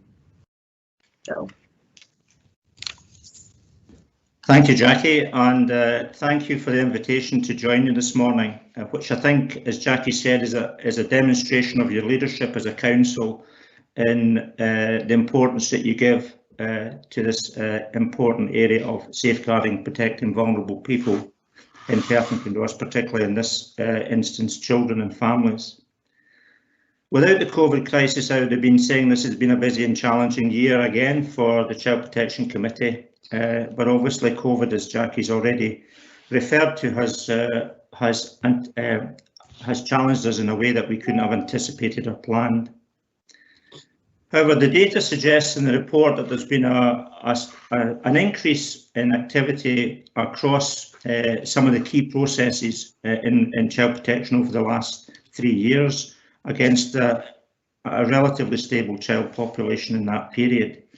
So we're seeing increases in child concerns, interagency discussions and child protection investigations, all putting pressure on the partners who work in this area. So I commend the Council for their response to the Chief Social Work Officer's report in releasing funds to increase social work input into this vital area. As you would expect, the reasons for the continued pressure arise from parental challenges around mental health, domestic abuse and drug and alcohol. And this only serves to emphasise protecting children requires a response from all services in partnership, focusing on a whole family approach. So partnership working continues to be a major priority for the Child Protection Committee across all children's services, but also including all aspects of adult services, working collaboratively across Tayside now in the collaboration led by Jackie Pepper, and working with and learning from colleagues across the national work that takes place and the lead officer Matend are involved with. The response to COVID crisis, not surprisingly, therefore, was based on a partnership approach across all public protection, and this will be maintained and extended to a refreshed approach to public protection led by the Chief Officers Group. Likewise, accelerated progress in the use of technology in working with families and more sophisticated use of data and risk management were all developed during the pandemic and will be continued long after the crisis has passed. Despite the pressure and challenges, it's to the credit of all the staff involved that they've managed to continue our improvement programme. I'm particularly pleased to report there's been developments in our engagement with young people, including increase in advocacy services and support for people with mental health issues and young carers. Also pleased to highlight support for frontline staff as continue with the developments of a range of new practitioners' guidance and opportunities for online training and development to replace the face-to-face training that had been arranged but hasn't been possible to execute. However, much work remains to be done as our learning from our self-evaluation activity shows, especially around our learning from initial case reviews and significant case reviews, both those that we've conducted and from around the country. So I'm happy to answer any question, and Ross Drummond, who's been heavily involved in the production of this report, is also here this morning to assist. Thank you. Thank you, Bill, and thank you, Jackie. It's nice to see you back in council for a while, Bill. Are there any questions on the report, please? Yes. I've got one from Councillor Pover. Councillor Pover. Thank you very much, Provost. I'm just actually following on from Bill's introduction to the report, because I note on page 122 that there is a significant number of children who are adversely affected by domestic abuse within the family and parents' mental health, as Bill had mentioned. So given that there is an element of non-engagement with the families, I'm just wondering how the needs of children are being met, particularly during this more challenging period of the COVID situation. Thank you, Councillor Pover. I'm happy to start the answer with that, and I understand that Hazel Robertson's with us this morning. She's the chair of the Violence Against Women Partnership, who maybe be able to add to that. I think we certainly recognised in the public protection arrangements we put in place that domestic abuse was one of the main challenges, and we were only this morning before this council meeting discussing the pattern of that's continuing, which is of not a high rate at the moment, a continued high rate of referrals to the police or through child protection procedures to the social work department, but nevertheless our voluntary services locally seeing a significant rise in calls from families, which had dipped as you would expect during the lockdown period. So one of the things we've been working on over the last few months has been to trying to make sure that all the agencies that are involved in a volunteer are starting capacity with families are making them known to what services have been available, and we're grateful to our corporate comms support in relation to the leaflets and information that we've been publicising to try to make sure that families are aware of the services that are available to them. So these are some of the things that we've been doing to make sure. The non-engagement element that you've rightly picked up, Councillor Prover, is wider than just families affected by domestic abuse, and we don't personally think that it's a rise in families being more difficult to engage with per se over the last year, but rather a much greater awareness that we have in our own staff teams through some guidance and training we've been doing on this particular issue to upskill staff and to make them more alert to the ranges of ways, not just by being aggressive, but a whole range perhaps to appear to be compliant but not actually be following through what's been said to staff involved with them. So we think it's a product of staff being more alert across all aspects of child protection work, more alert to families not engaging in the way that we want, rather than an increase in them actually doing that. Thank you, Bill. Thank you. I'd just say that's very encouraging, Bill. Thanks very much for that response. I really appreciate it. Thank you. Okay, thank you. Can I call on Councillor Simpson, please? Thank you very much indeed, Provost. A note from the report on page 156 under outcome 3, where it highlights the importance of early intervention. I think we all recognise the benefits of that throughout the work of this area, in this area. And I was just wondering if we can get any reassurance that, given this shows as amber, there must be more to be done. Can we get any reassurance from officers of any extra work we're doing to make sure that we intervene to support pregnant women and their families at the very earliest opportunity? Who would like to do that? Jackie or Bill?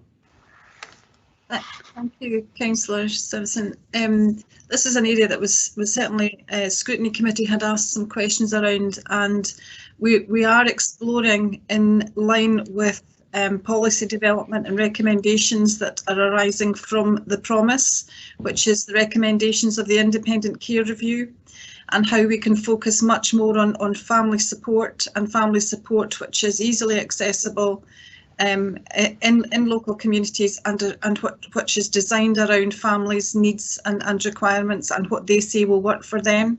So when we say we've got more to do, I think we will continue to build on this work with Celsus. That's been in abeyance as a result of COVID-19 and our ability to work with partners and for them to come to Perth and Kinross and work alongside our professionals, particularly in health, in relation to this.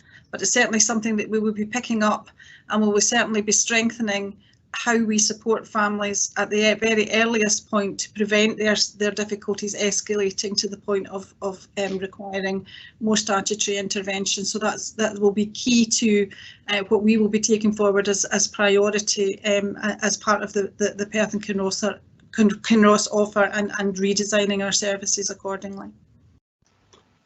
You happy with that, Councillor Simpson? Well, that's very reassuring, Provost. If I may just ask a supplementary question, given we've not been able to do what we would normally do due to the pandemic, are there any plans to catch up, particularly with those harder to reach sectors of society who may have been missed as we're not able to operate as we normally do?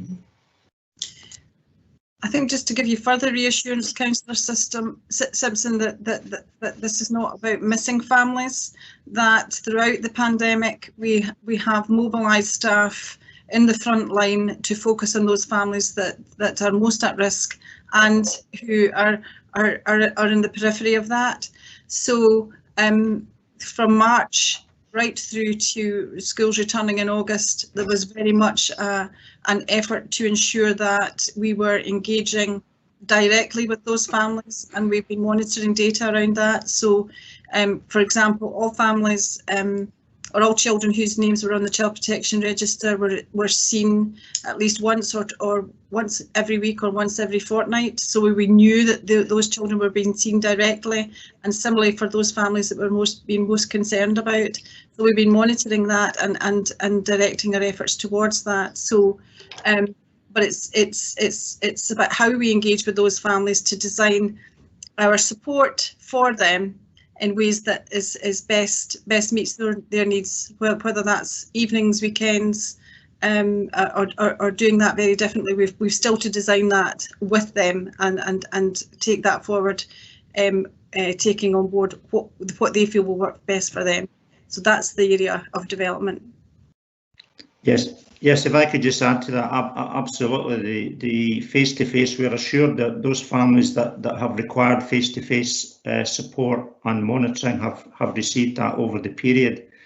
But we've also been developing and accelerated our use of virtual links with families, and for some families they have found that helpful in terms of key processes, whether it's been attendance at meetings, to be able to join us virtually.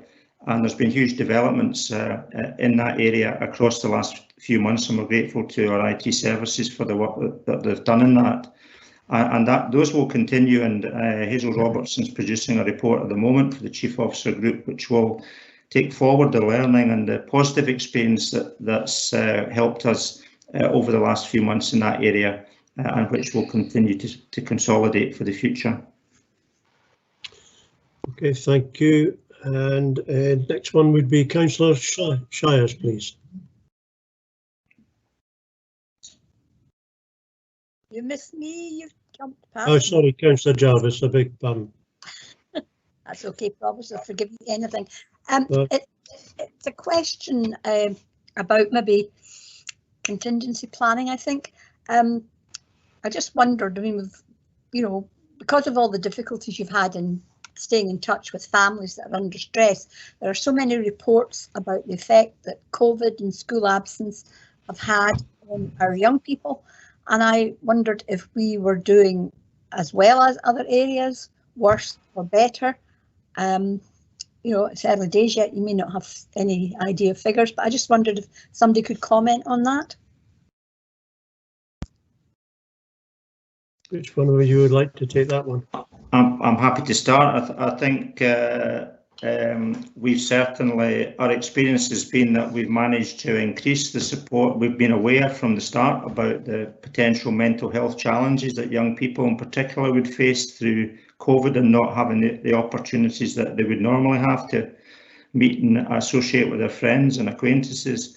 And we've managed through Education and Children's Services have certainly offered support through psychological services to tackle the emotional well-being of young people in through a variety of ways, and I'm sure there are colleagues in attendance this morning that could give you more detail about that. And also we've been working with youth services who have also been trying to tackle the whole issue of mental health services and how we can through virtual technology support our young people. You'll see in the report too that there's references to increased support for emotional well-being for young carers that's been provided by PCAVs, and independent advocacy has also offered increased capacity to support young people. And part of that will be around their health and well-being as well as about their representation. So there's a number of things that I think have happened in Perth and Kinross which would assure me that I think we are doing as much as we can in that area, and in comparison and discussion with others it certainly would appear to be at least as up to speed with what's happening elsewhere, if not better. Thank you. Thank you. Councillor Shires, please. Thank you, Provost.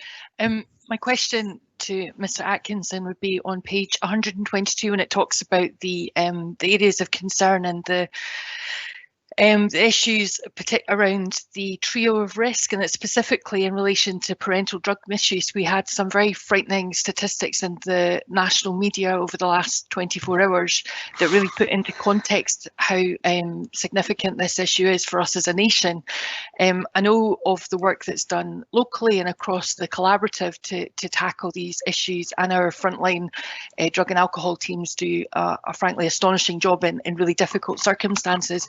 My issue is more around how we link in with the national efforts to tackle this issue, and what more we could be doing to to play our part in trying to really get on top of this significant national concern. Okay. Well, we're certainly involved, both Ross Drummond and myself are involved in national meetings with other child protection committees and lead officers across Scotland, and as part of that are involved in, or representatives from that group are involved in the national work, trying to tackle this difficult area, as you said. I think it requires a whole family approach. Clearly, many children in Perth and Kinross are at risk because of their parental challenges in relation to drugs and alcohol, and that's continued to be the case this year as previously. And as you report, the national problem continues, particularly around drug-related deaths. So I think it has to be looking at how we can get services into parents quickly, and how we can work together, because there's a role for children's services in that, because many recovering adults with drug and alcohol problems say that it's the incentive of trying to respond to the needs of their children, which eventually is the driver for them to really try and address their issues. So it is about recognising the role that children play and the support that we offer children through young carers and through other organisations who have worked with these youngsters. But it's also about working very closely with our substance misuse services, who are trying to deal with the adults' dependency issues and trying to bring that all together in a coherent way. And certainly through the Alcohol and Drug Partnership, which we work closely with in Perth and Kinross, and their particular subgroup that looks at this issue of children affected by parental substance misuse. I think we can make our contribution locally, and where that's good practice, we do share that and try to share that on a national stage. Thank you, Bill. Jackie, you would like to answer from the Council's perspective in relation to benchmarking? Thank you, Provost. It was really a point in relation to Councillor Jarvis's question, and that was to give Council reassurance that on a weekly basis we've been monitoring the vulnerable data, a data set which looks at vulnerable children and at-risk children, as well as adult protection and a whole suite of other indicators. So not only are we looking at that on a weekly and now monthly basis in terms of trends and changes that have been happening as a result of COVID-19, but also assessing how we're comparing to other authorities across the whole of Scotland. So we've been monitoring that on a weekly basis, and really just to assure you that data shows that we are performing well in many areas and performing in line with other comparator authorities and indeed Scotland. And in addition to that, we've also over the last certainly 3 months been considering that data at a Tayside level. So we've been discussing that across the child protection committees represented by Dundee, Angus and Perth and Kinross. So we've taken the opportunity to challenge ourselves in terms of our ongoing support for families through that too. Thank you, Jackie. Councillor Lane, you have a question, I understand. Thanks very much, Provost. It's probably for Bill, and you know, I heard a lot in the answer and read reports a lot about parents, but surely now this problem of drug and mainly drug but alcohol abuse as well, has been going on for so long. There must be a whole family where families we're looking at. It must be grandparents have to be involved in as well as this, because I think the upbringing of children falls to, in these busy times when everybody's out working, falls to grandparents as well. And so I don't think it'll just be parents, but it's grandparents and also siblings for elders, siblings who are older than the problem can be multi-layered within a family group. Yes, yes, you're absolutely right. I got muted myself there. Yeah, I was just wondering if you've got any data on that, Louise. Well, you're absolutely right that that the role of siblings and the role of grandparents, we've certainly got data which would suggest that the grandparents' role is crucial, particularly where we've seen a rise over the years in the development of kinship care, where grandparents have stepped in to support children, if necessarily to keep them within the family rather than possibly them having to come into the care of the local authority. So that's, and there's been a lot of work, and again, social work services will be able to give you a more recent detail of that and how that's developed over the last year or two.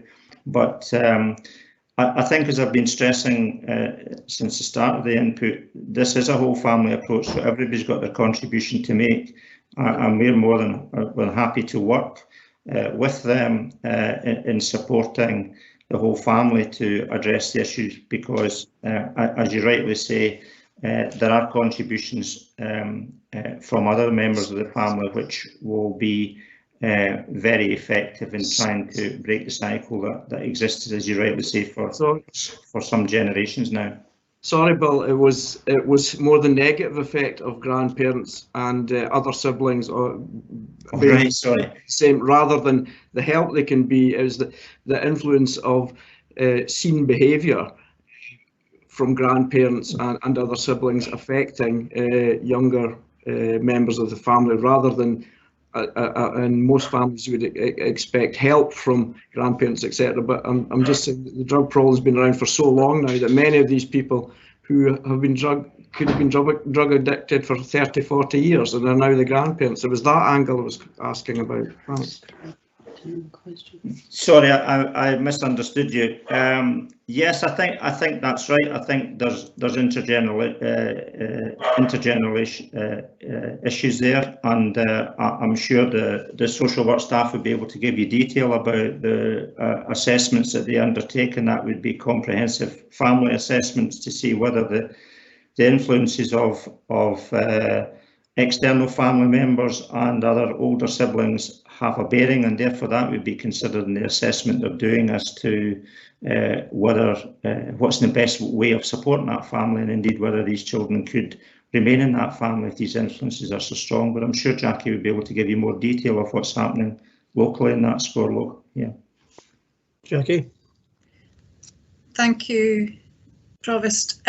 Councillor Lang, one of the things that we're looking at and is about to come forward is some work to increase our offer in relation to family support through volunteers. So that's addressing that very issue that you raised there. We're about to commission an organisation to support that mentoring peer, grandparent to grandparent, or volunteer to grandparent support and to families to address that very issue. This is an organisation that has some success in that, so we're going through a commissioning process at the moment. So that should increase the offer that we have to support those families to manage their own difficulties differently, and to plug some of the gaps that might be there in terms of those things that grandparents do provide for families. If that's missing, we can provide that through a whole volunteering arrangement. So that's currently under consideration.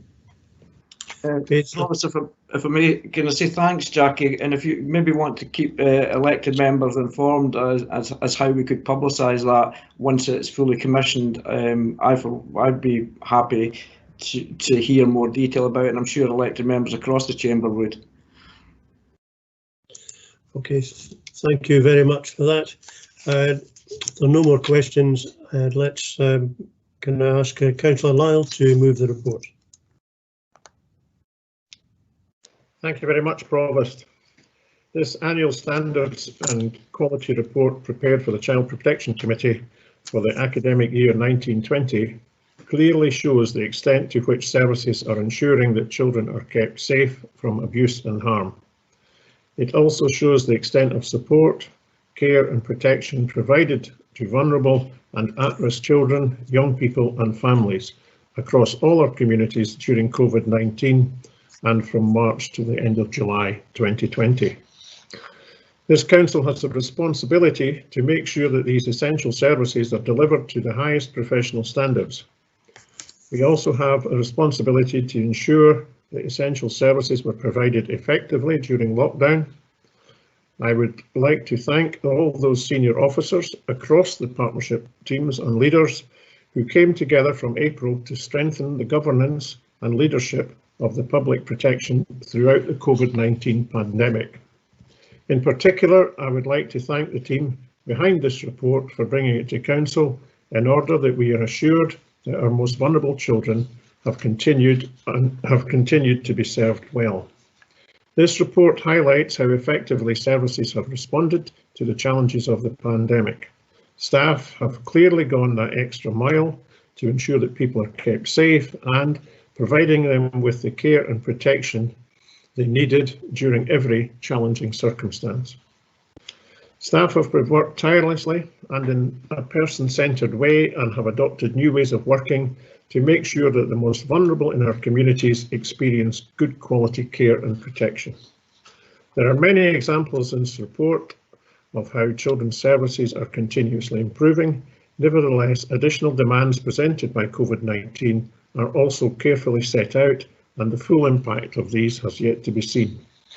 Provost, I'm pleased that the Council approved additional social workers for their child protection and looked after services for the next 2 years at its meeting on the 30th September. This will help to address the additional demand pressures set out in this report. This report provides a valuable tool to gauge the quality of our child protection services, and it is very pleasing to note that this has remained very positive in the most difficult of times. The greatest thanks must go to our frontline staff, whose commitment to getting alongside our children, young people and families has clearly been demonstrated. The impact of their work is clear, and their work 24 hours a day, 365 days a year is commendable and humbling. The public are encouraged to report any concerns they may have about children through the number displayed on our website at any time, and if they have any immediate concerns about any child. Provost, I am delighted to move this report. Thank you. Thank you, Councillor Lyle. Councillor Duff to second the report. Thank you, Provost. After that very full comment from the leader, I would just like to take the opportunity to thank the Chief Social Worker, Mrs Pepper, and the Chair of the Child Protection Committee, Mr Atkinson, for their very comprehensive report on the significant work and activities ongoing within child protection across Perth and Kinross. I'm happy to second the report.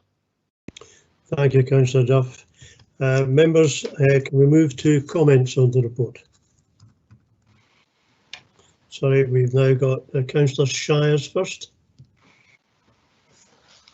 Councillor Shires.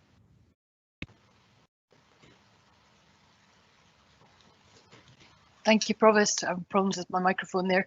I just, in echoing the comments made by Councillor Lyle, I think on behalf of Councillor Rebick, Councillor Duff and myself, when we sit on the Children, Young People and Families Partnership on a regular basis, and we hear the dedicated commitment of not just our officers but also all the partner agencies that are involved in delivering this work. Of all the papers we consider across the year, this is probably one of the most significant and important, and I think it's right and proper that we give it the time to actually, you know, consider all the aspects to it. As Councillor Lyle said, this year's been one of the most difficult, and hopefully we'll never face another one like this. But in the middle of all of that, we've seen really positive commitment from our staff, and in particular Jackie Pepper, Ross Drummond and all of their teams. There's some really positive highlights in it also about the progress in independent advocacy and giving young people their voices, children and young people their voices, which allows us to frame our services in a way that they can best relate to them. Use of technology, new to all of us, but there we go. And the impact of the educational attainment service for young carers, some of the young people that really need us to step in there and provide that support. And I think we should all be very proud that we've done that.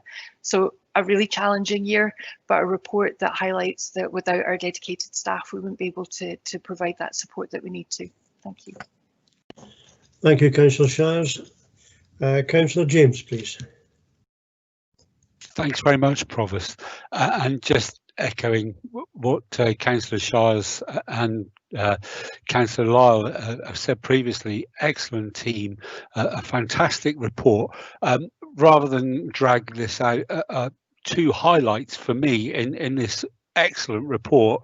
I'm absolutely delighted to see at last, after banging on about simple English, on page 37 of the report, or page 147 of the papers, we've got an acronym and abbreviation list. I'm delighted to see that, because nobody talks in big words anymore.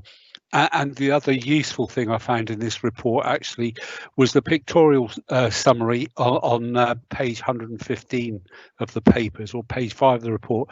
Absolutely brilliant, just summarises everything, makes it so simple to read. But thanks to Jackie Pepper and Bill and the whole team for what has been a difficult but excellent year on their part. Thank you. Thank you, Councillor James. Councillor Barnacle, please. Thanks, Provost. Yes, I think this is a really good report as well, and the questions I had were dealt with in the scrutiny committee, but I'd just like to comment on a couple of things. Pages 9 and 11 of the report talks about the total number of child concern reports has risen for the third year in a row, and the number of children and young people placed on the child protection register has been generally increasing over the last 5 years. I think that has to be seen in the context of page 6 of the report, which points out that in the past decade we've seen above average growth in our population in Perth and Kinross. And I think the point I'm trying to make, and it's a theme really, is that you have to have phased and sustainable levels of growth in order to deal with the demographic problems that you have in the population when it's increasing, both in relation to children and of course older people, which we'll see in the next report. I just wanted to make the point that members should be aware of that. Thank you.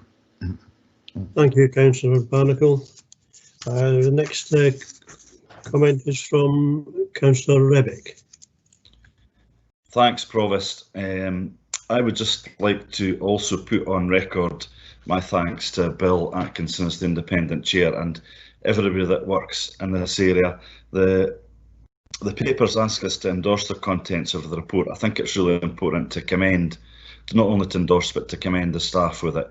Of all the really important things that local authorities do, the protection of vulnerable children is surely the most important.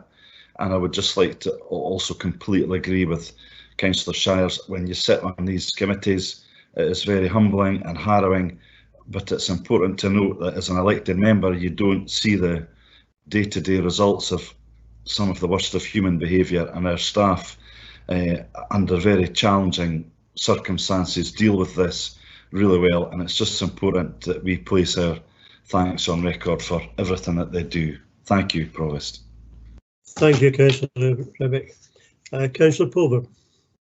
Thanks very much, Provost. I would also just add my thanks to officers for a very comprehensive report. And also just to follow on from Councillor James's comment about the summary on page 115, because what did jump out at me was the increase in child advocacy of children being supported by independent advocacy, the number 179%. So that's very, very reassuring for me, and I'm very pleased to see that. So thanks very much, Provost.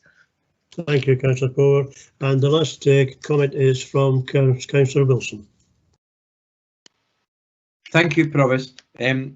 Just looking at the detail of the report, I think page 115 should be widely distributed. That summary is really excellent and says it in graphical terms.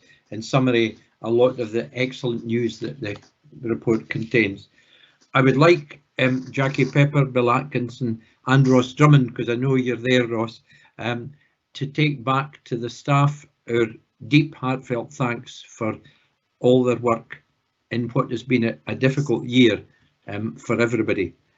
And what impresses me most, Provost, about the report is this theme continuing of continual self-examination and continual improvement. There's no complacency here.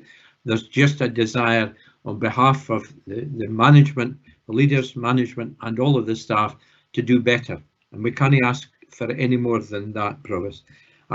The partnership has been mentioned, and just for the record, I would like to say to Councillors Shires, Duff and Ribbit, I missed the meetings and I wish that partnership well in the future. Provost, there have been several references to next year with the hope that it'll be better, but it's still going to be difficult.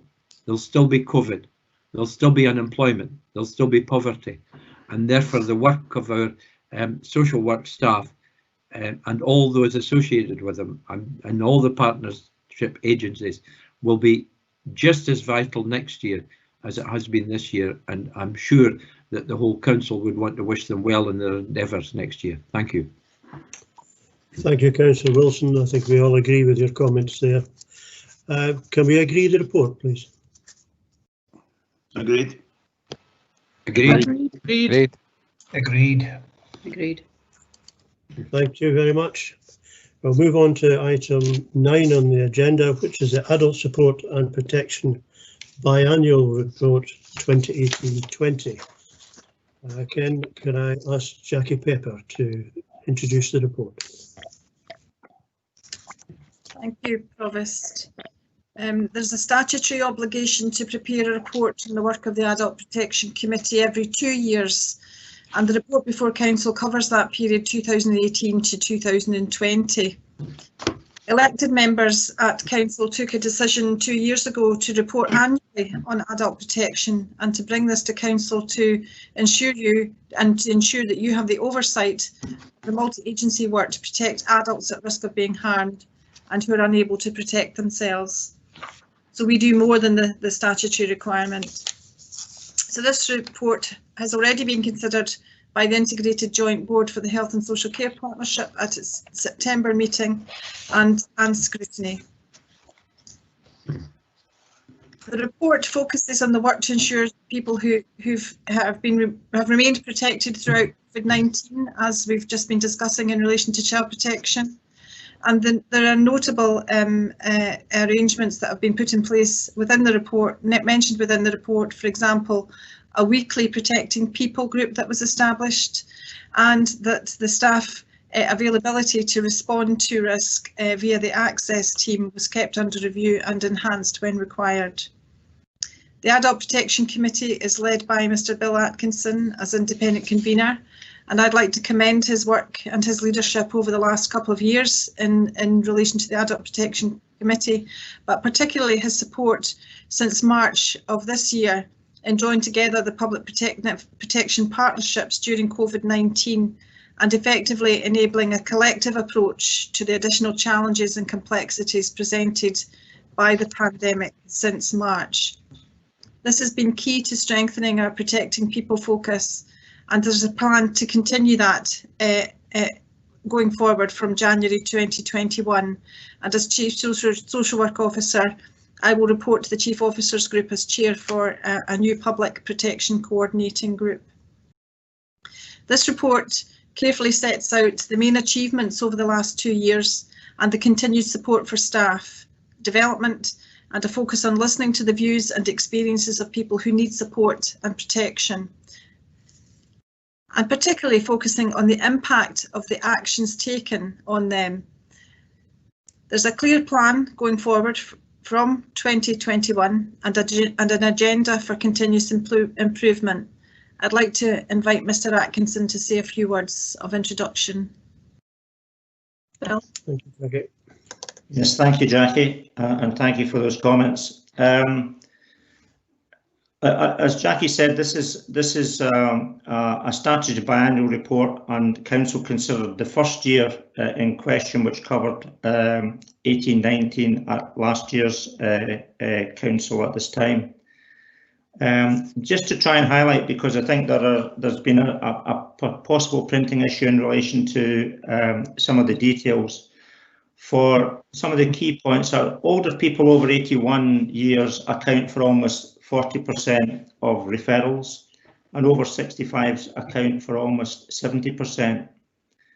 Consistent with that is that the most common 63% of referrals involve people with frailty, illness and or dementia, 11% with learning disabilities and 7% with mental illness. And the type of harm that we've been dealing with has been financial harm has made up 32%, physical harm has made up 24%, and neglect has made up 19%. And home address is the main location of our investigations, with 59% of our referrals come from families' home and 29% from a care establishment. As Jackie has said, we've tried to capture in the report what have been our main achievements over the period in question, and we have been working hard from a lower and less established base than there is within child protection systems nationally and locally. We have been working on our self-evaluation and governance and improvement agenda, but we've obviously had to crank that up significantly to respond to the COVID crisis, as Jackie's referred to. And in adult support and protection work, that's included our data collection and analysis and our risk assessment and management approach as part of the public protection response to crisis.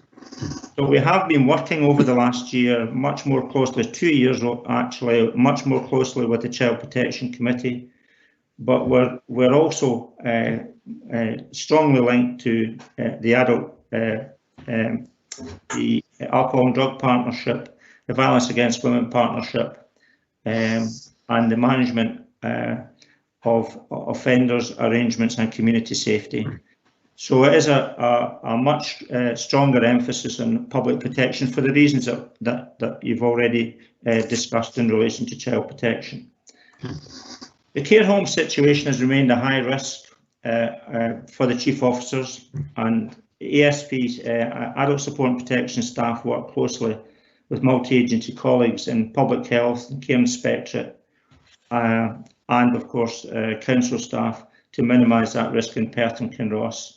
The lead officer, Mary Notman, who's with us today, has been actively involved with a number of, we have a number of care home staff representatives and care at home representatives on the Adult Protection Committee. And we've had links with, and including I've been to see the operation of the weekly meetings between the council, the care inspectorate, public health and the care homes, which are well attended.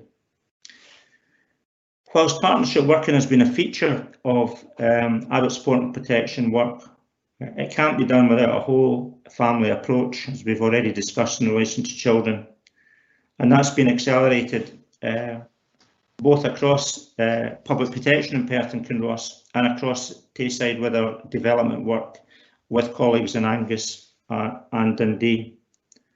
We also have welcomed during the period of the report the National Improvement Framework for Adult Support and Protection, which has been developed by the Scottish Government, and we have participated in actively, including preparing for the forthcoming inspection of our work here in Perth and Kinross.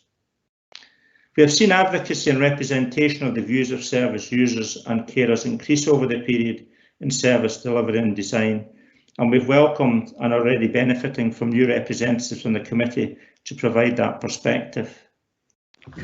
We've also been working with ethnic minority groups through PCAFs and the college to better understand the needs of younger people who have additional support needs, but much work remains to be done in this area.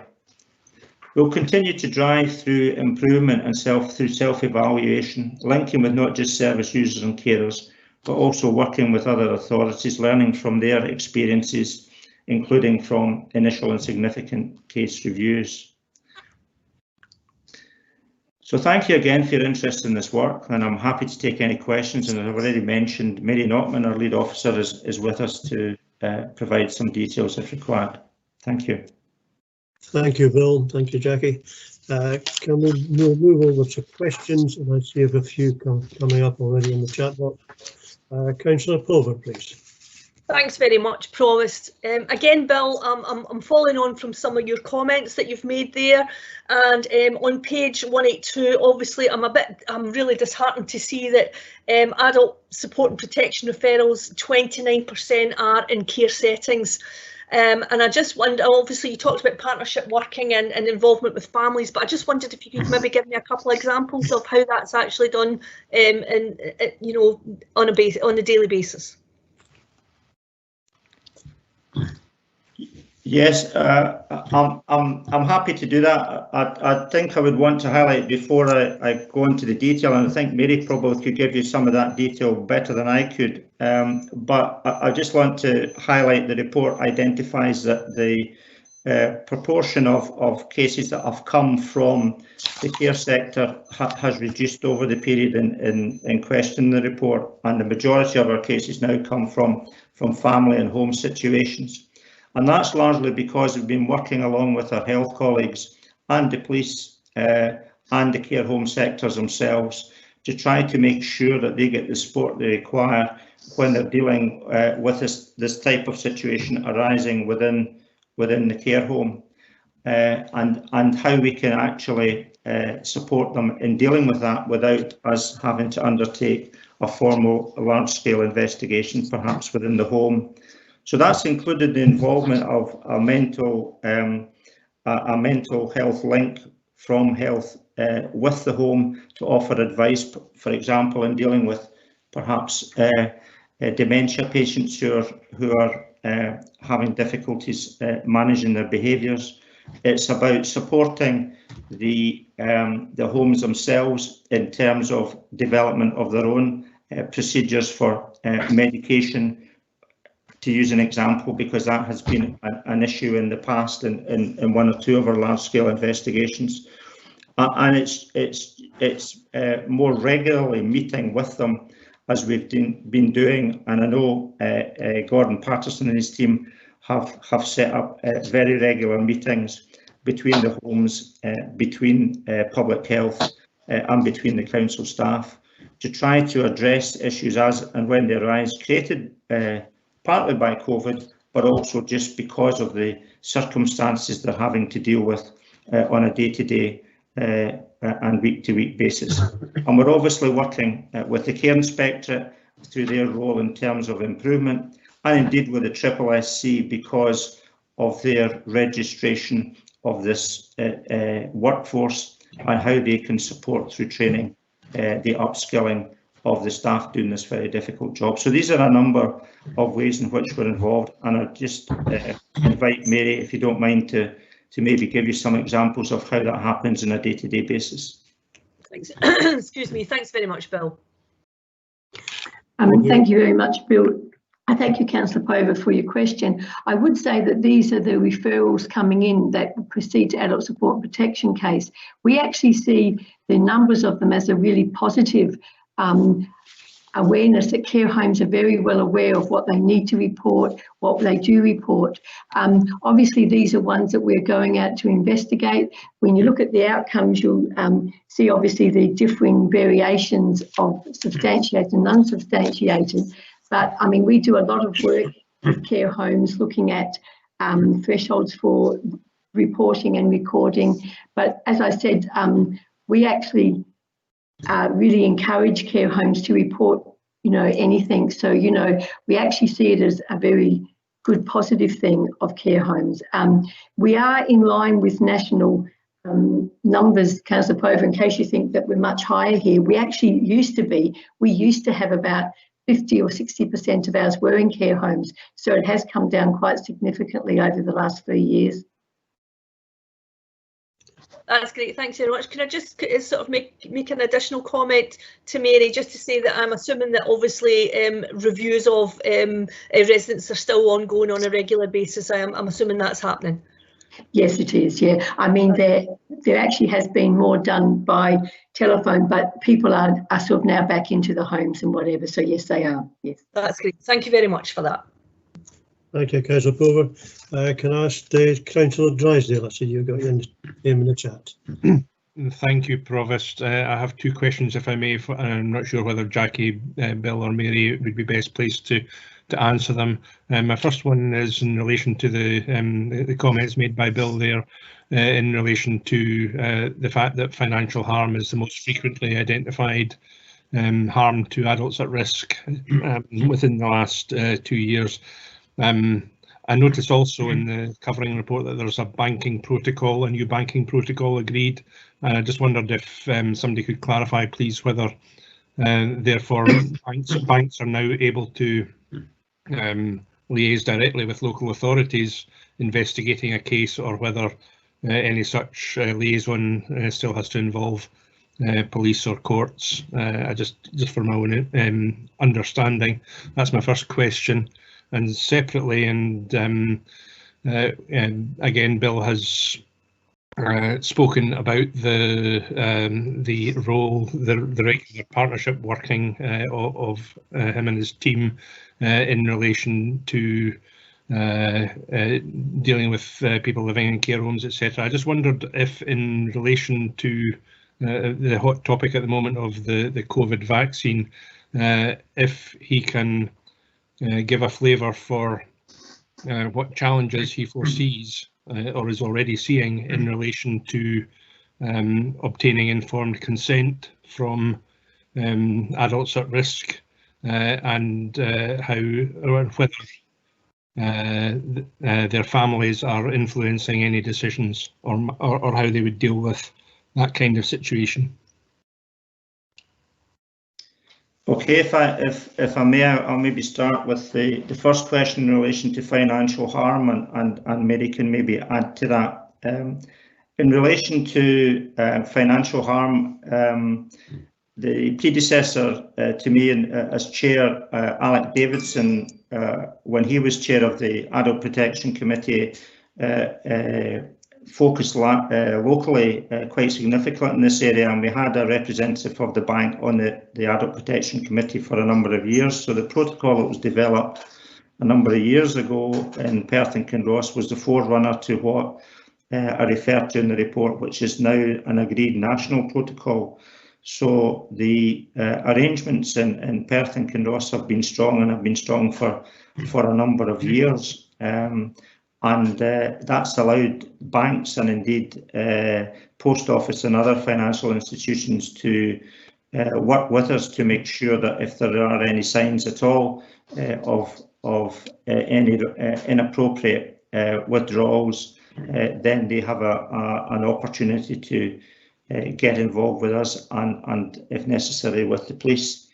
I'll maybe ask Mary if she could answer the specific question in relation to what would that allow to be done in relation to some of these individual cases. Thank you, Bill. Yes, the banking protocol has been really successful, Councillor Drysdale, in the fact that a lot of banks now go straight to Police Scotland when they see unusual activity on the bank account, but we still get the referrals as well. We've actually just received the first National Banking Protocol annual report from Police Scotland, and we've invited them to our meeting in March to actually talk about the success of it and just how many people are actually coming through. So that's been a huge success, and it's been very good for interagency actually working in cases like that. So it's been very good.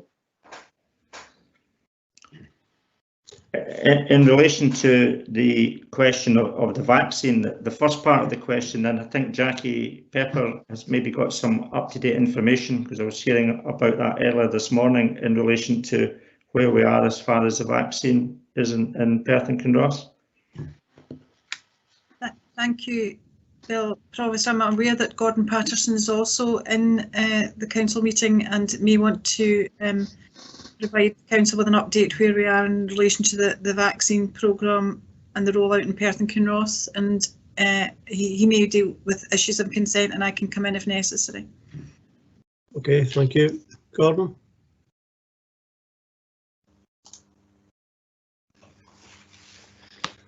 Thank you, Provost. Thank you, Jackie. Councillor Drysdale. The answer to the question in relation to seeking consent in relation to the delivery of the COVID vaccine is very much that we are sensitive to the significance of the delivery of the vaccine, and clearly there are massive logistical challenges that are being addressed.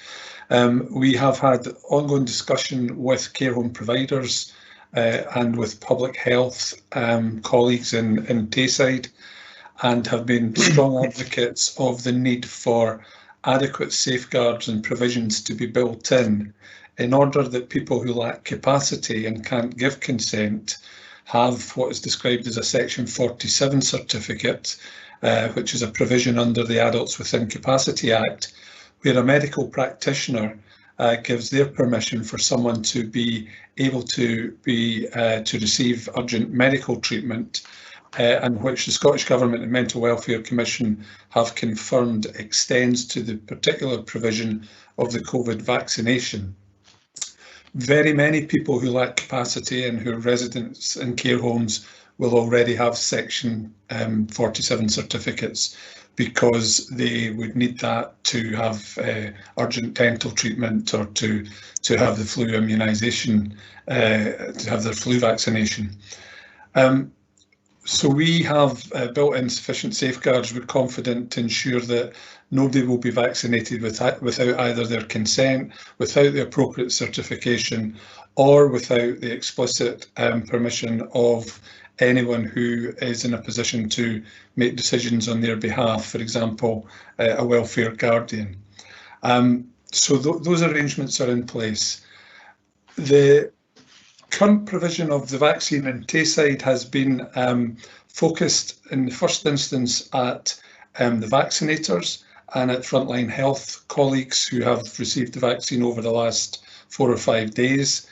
A group of vaccinators have been trained, and they are now focusing on expanding the provision of the vaccine to healthcare workers, but as of today, beginning to visit care homes across Tayside in order to vaccinate residents and staff. So that is a development that is underway as we speak, and will include care homes in Perth and Kinross today and for the rest of this week and beyond.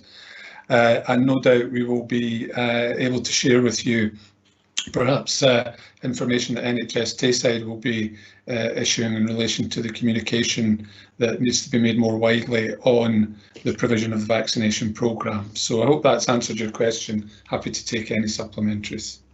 That's very helpful, Gordon, and also Bill. I appreciate these helpful comments, and it's encouraging to see just how much thought and care has gone into both of these measures that I've raised. Thank you. Thank you, Councillor Drysdale. Peter Barrett, Councillor Peter Barrett. Thanks, Provost. On page 172 of the report, paragraph 1.10, the third bullet down, it refers to increased engagement with adults, especially college students.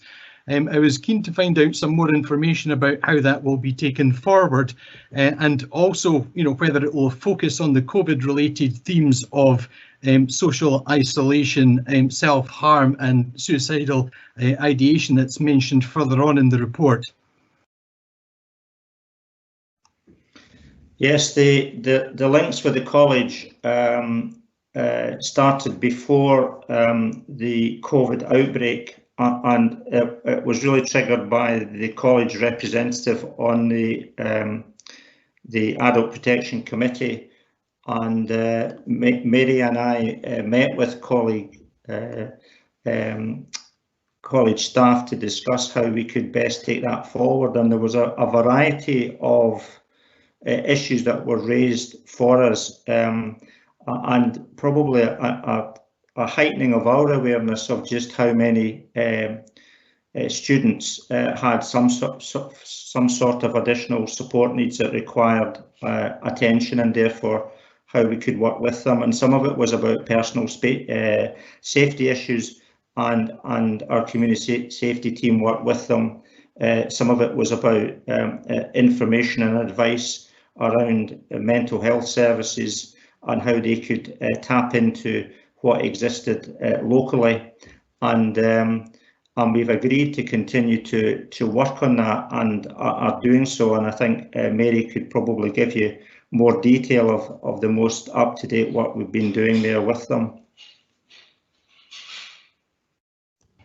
Okay, you happy with that, Councillor Barrett? Sorry, I don't know whether Mary was being brought in, Provost. Sorry, thank you, Councillor Barrett. I mean, I'm sort of more than happy to actually give you a plan of the action plan or the improvement plan that we made at the time, and we have done a lot of links. Apart from the suicide and self-harm, we're doing a lot of work separately on that, because we've obviously seen those numbers now going up through COVID, and there's a lot of work being done by our much wider teams, not only by the Adult Support and Protection, to support a lot of people in isolation. We've been having a lot of our outreach service. We still have drop-in services for sort of people that actually need it. So we're doing a lot of work much more on a protecting people basis to support college students and maybe adult support and protection. We've also offered to put in speakers and whatever, they hold weeks where they talk about a lot of the issues that students are bringing up. So we identify which of our staff can actually go in and help support them, and also give specialist information when actually needed. But more than happy to give you more information if you need. Thanks very much for that, Mary. I think it would also be something that could be a very useful presentation to the Equality Strategic Forum, so that we ensure that the links with the different equalities groups who are substantially more affected by mental health issues during COVID are captured. So that would be good. Thank you for that. Councillor Wilson, you're next. Thanks, Provost, and thanks to everybody associated with another excellent report. I'm on page 182 and back at that wonderful wee chart that summarises a lot of information. It shows that where does harm happen, that over half of it happens in folks' homes. And my question, Provost, relates to financial harm that occurs in or around the domestic home. And I just wonder if our colleagues can give us advice as elected members, either in terms of a training session or a briefing session, or some advice how we would help support our communities in this regard. Because, Provost, during the course of this meeting, there will have been somebody harmed financially in Perth and Kinross, given the overall aspect of this, either by email or personal calls or whatever. And that's something that really concerns me, that folk suffer harm in their own home, and it can leave a lasting impression on somebody who's frail and elderly, as well as young people who can be vulnerable as well. And I wonder if there's any advice we can get. I don't necessarily want all the detailed answers now, but I wonder if we can have how we can help support what you do, really, on an ongoing basis. Thank you. Thank you, Councillor. Thank you for raising that, Councillor Wilson. I think there's two things. I think there's certainly concerns around them. We've been working with our police colleagues and monitoring what the impact of COVID and the risk associated with COVID, with people being at home and possibly being more vulnerable to influence and scamming from callers through their devices at home.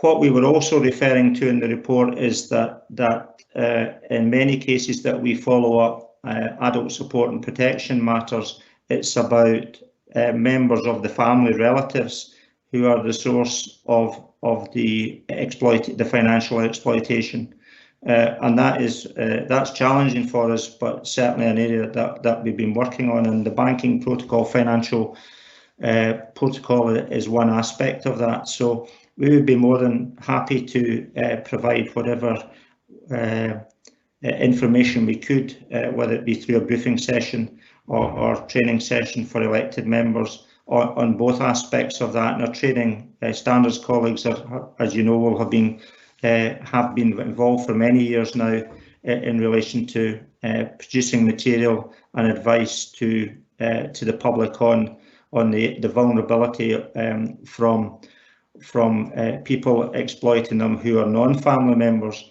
And certainly we have been involved in the adult support and protection arena, focusing on those relatives and friends who have abused that trust and that position. So happy to be involved in any way that you would find helpful. Provost, thanks. That's an excellent lead-in answer. I want to commend the Chief Inspector Binney, who sends out a weekly reminder of some of these issues, but perhaps we could get together offline and discuss that a wee bit more. Thank you. Thank you very much. Councillor Stewart, you have a supplementary question on consent, I see, and Jackie has an answer. Could we hear your supplementary, please, Councillor Stewart? Yes, thanks, Provost. So, just in relation to the answer that the Chief Officer and Director of Integrated Health and Social Care gave on consent, one of the situations in which people can be discharged from hospital to a care home setting, for example, without, or other institutional setting, without a COVID negative test, is if they're unable to give consent. Can I just check then that we're not able to test people without their consent, but we can vaccinate them without their consent if the appropriate medical certification is in place? It just seems that there's a bit of a dichotomy between those two situations.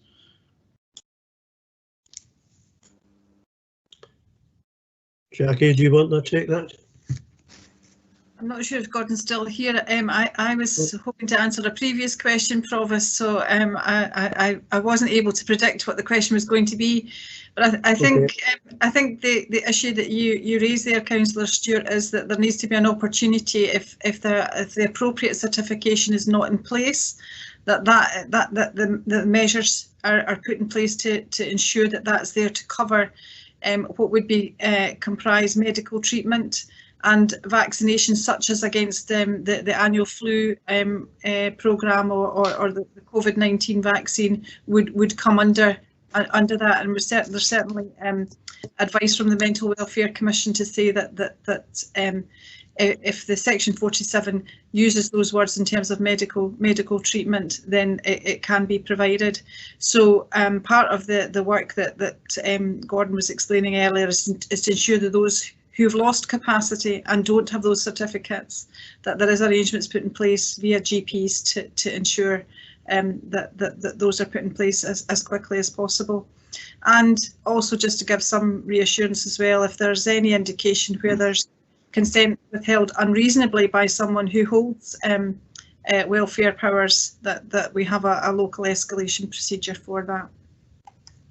Okay, thanks, Jackie. I see Gordon. Gordon Patterson's back. Thank you, Provost. I think Jackie's mostly answered the question. I think the issue in relation to hospital discharge and testing is that if there is someone who can give permission for someone to be tested before someone is discharged from hospital, then that permission would be sought.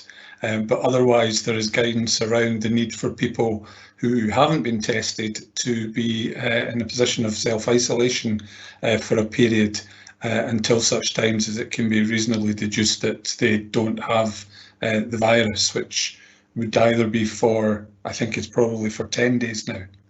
Okay, so there's provision in place for testing as well as for treatment where somebody cannot give consent. if the right circumstances apply, then. Yes. Thank you. Okay, thanks very much. As there are no more questions, can I ask Councillor Lyle to move the report? Bear with me, Provost. I think that Councillor Jarvis has put in the chat box a question. Just come in at the last minute. Last then. second. Yeah. Yes. Last second, yeah. Councillor Jarvis. Sorry about that. No, it was in response to a text I had received from a qualified nurse, in actual fact, wanting to know if there was a process whereby she could actually volunteer to give the vaccinations. She's obviously fully trained, but and would like to help. I just, if someone could tell me where I could send these queries to. Provost, I'm happy to come in here. Maybe Councillor Jarvis could pass the details on to myself, and I can make the connections. There has been an attempt to recruit vaccinators. That has been very effective, but I'm sure NHS Tayside will be always looking for more people who might be able to step in. Thank you very much. That's very useful. Super. If there are no more, Councillor Lyle, would you like to move the report? Thank you very much, Provost. This biennial report, prepared by the Adult Protection Committee for the years 2018 to 20, clearly shows the extent to which services are ensuring that vulnerable adults are kept safe from abuse and harm. It also shows the extent of the support, care and protection provided to vulnerable people across our communities over the past 2 years. This Council has a responsibility to make sure that these essential services to support and protect adults are delivered to the highest professional standards. As with child protection, we also had the responsibility to ensure that essential services were provided effectively during the lockdown period. The governance and leadership of public protection throughout COVID-19 pandemic was strengthened back in April 2020 as senior officers have monitored performance, identified and managed risks, and I would like to thank the convener, Bill Atkinson, members of the Adult Protection Committee and the team behind this report for bringing it to Council and providing the assurance that our most vulnerable adults continue to be served well when they are at risk from harm. This report highlights how effectively services have responded to the challenges of the pandemic. Staff have clearly gone that extra mile to ensure people are kept safe and provided them with the care and protection they have needed during the very challenging circumstances.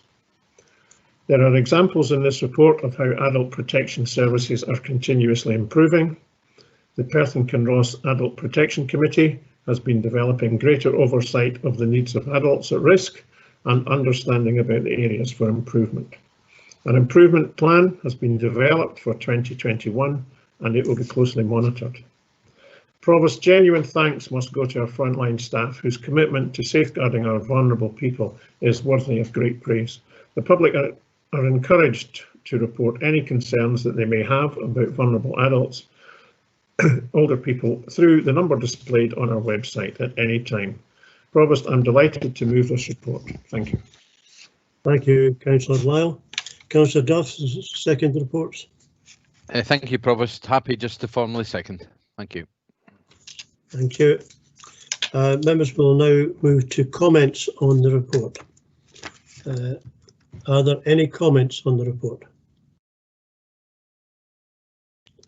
No. Can we agree the report? Agreed. Agreed.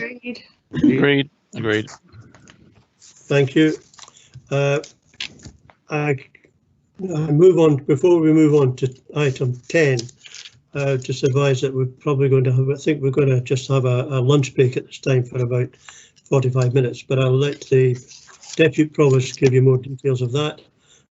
And I'm going to now hand over the reins to Deputy Provost to take the items 10, 11, 12, 13, etc. After the lunch break. So I'll put you back to Kathleen, Deputy Provost. Thank you very much, Provost. We now move on to item 10 on the agenda, which is the Tayside Mental Health and Wellbeing Strategy. We are asked to comment on this report that was endorsed by the Perth and Kinross Integration Joint Board at its meeting on 9th of December. Are there any comments on this report?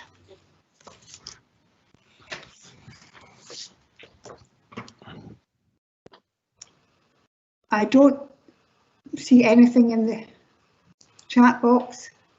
So, right, okay, it's coming. Councillor Calvin Purvis.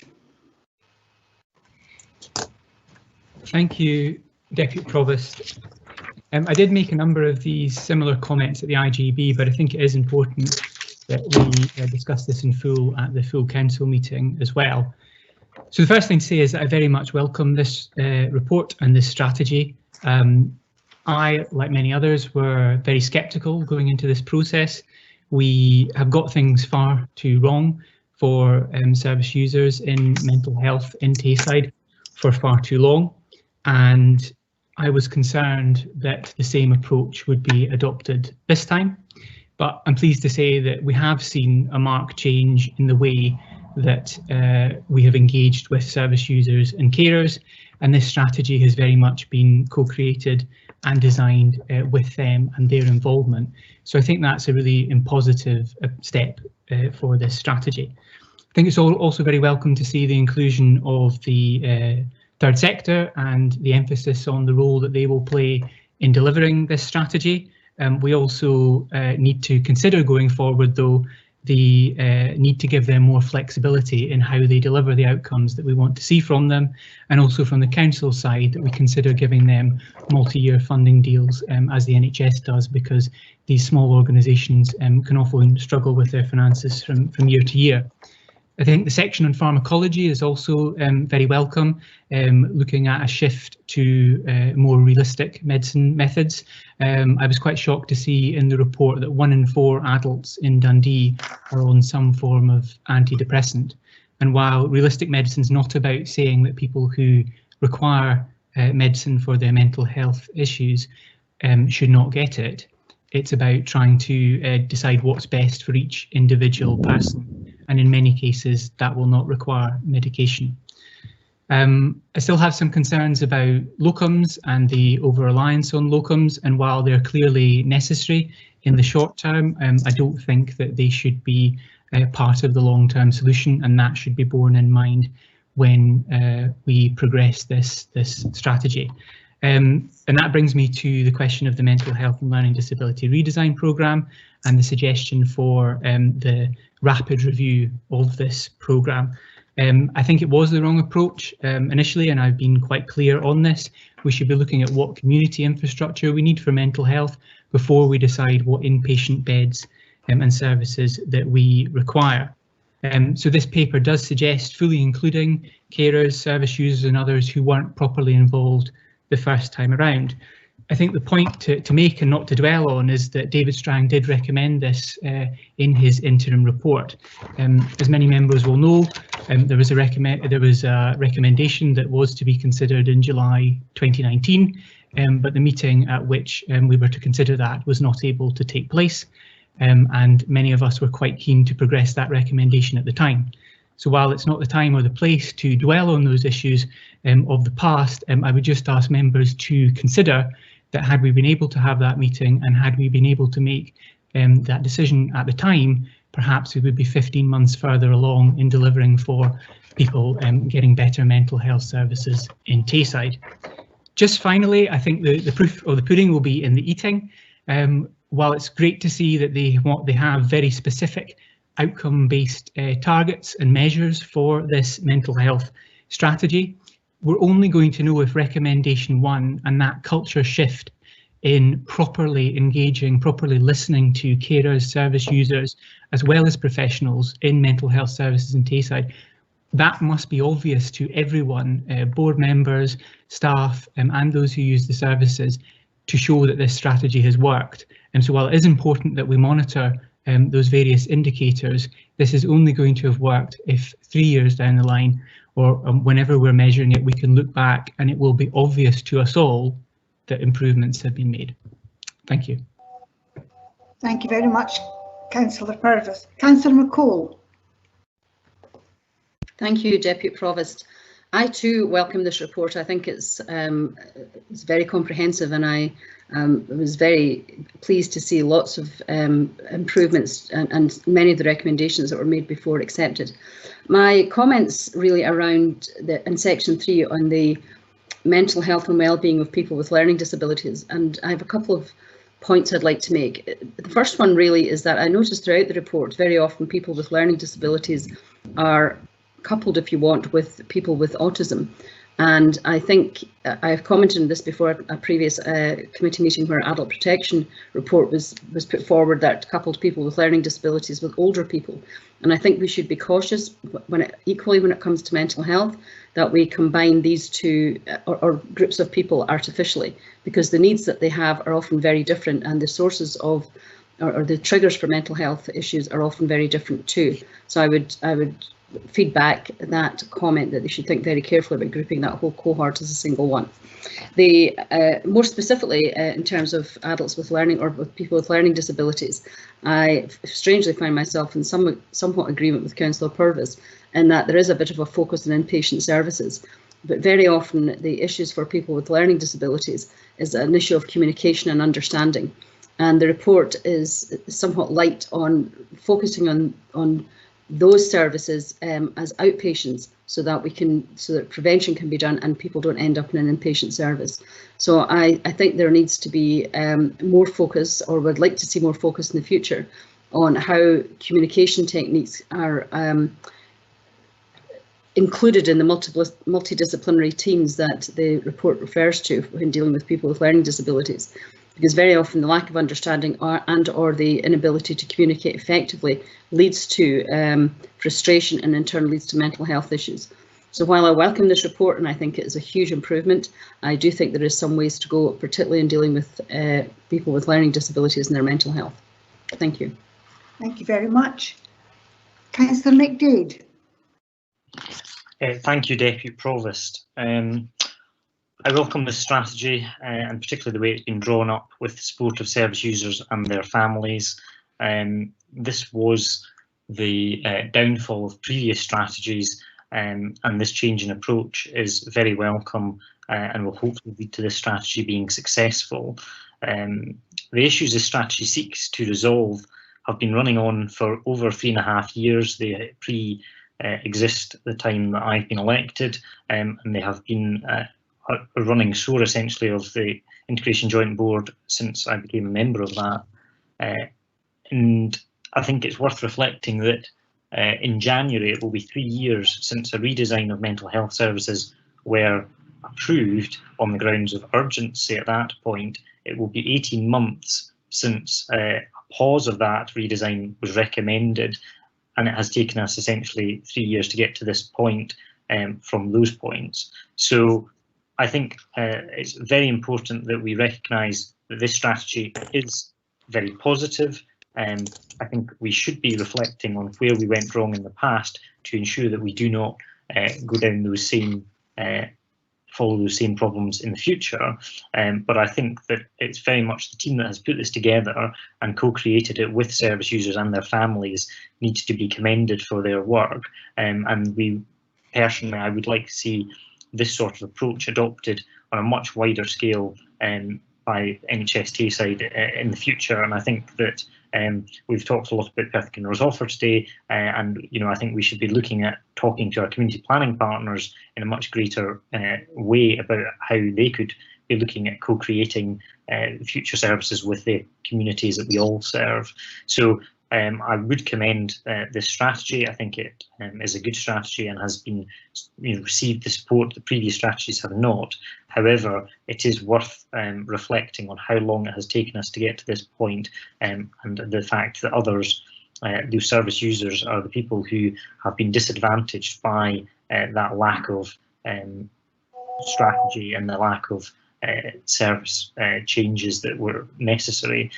Hopefully this will ensure that all the community support that is required will be in place, and I look forward to following the future update reports on how the strategy is being carried out.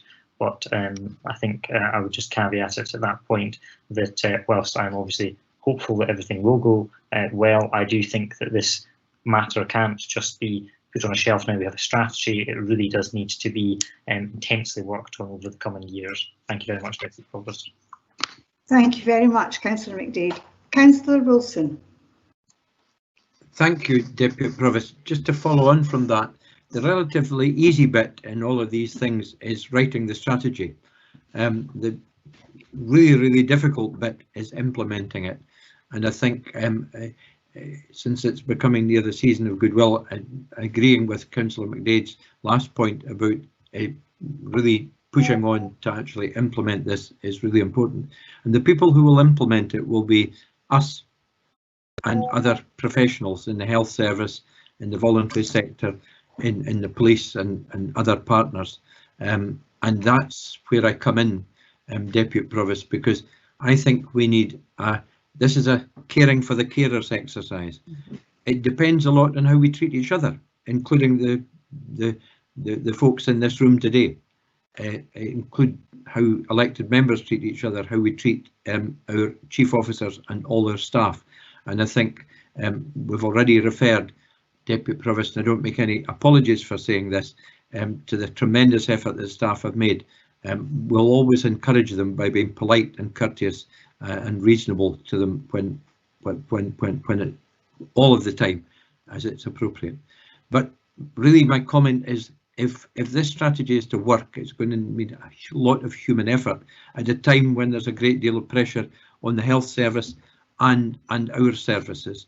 And I wonder if it would be appropriate, Deputy Provost, to ask our chief officers to consider when we might have a report back on how we're ensuring that we play our part in ensuring that we are supporting all of the staff involved in this process and helping support our partners. Now that might be a report to the Scrutiny Committee, might be a report to the appropriate service committee.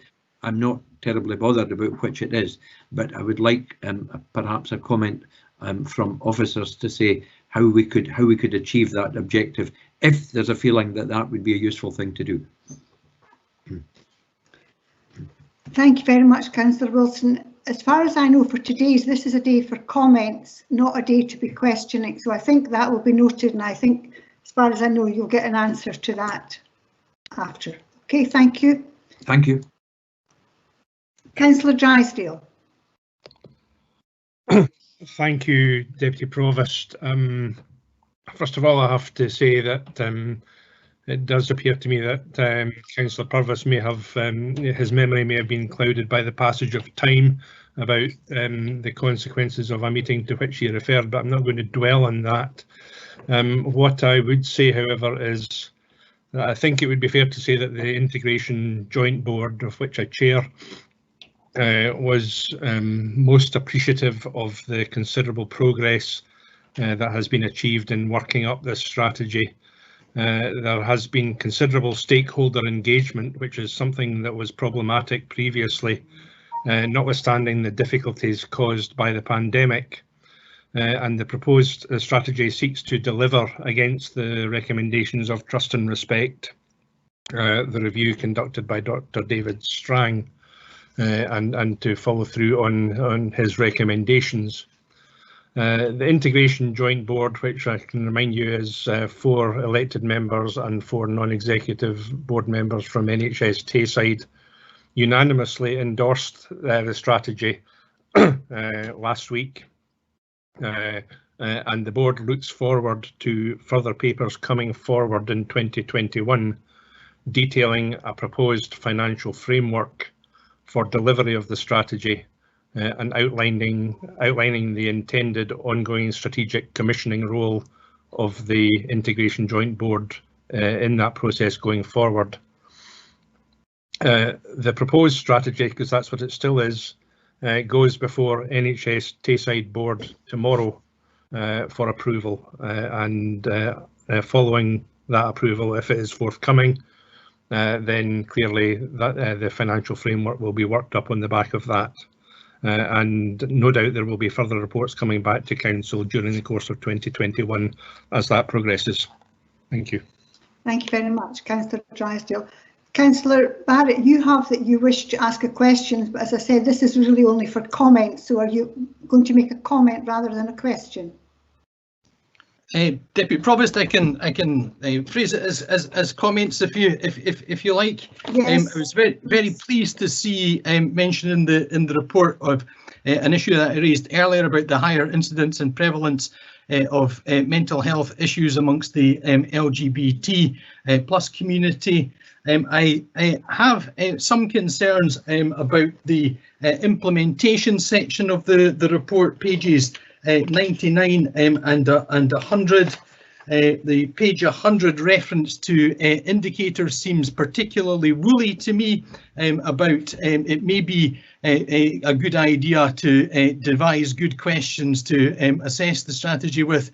And also there's a slight confusion, I think, or there's a slight confusion in my mind regarding the implementation plans for the strategy, which refer to a 3 to 5 year implementation plan for a 5-year strategy. So I think I've covered them in comments rather than questions. But I do think, and Councillor Drysdale said that he's sure that the progress will be reported back in due course.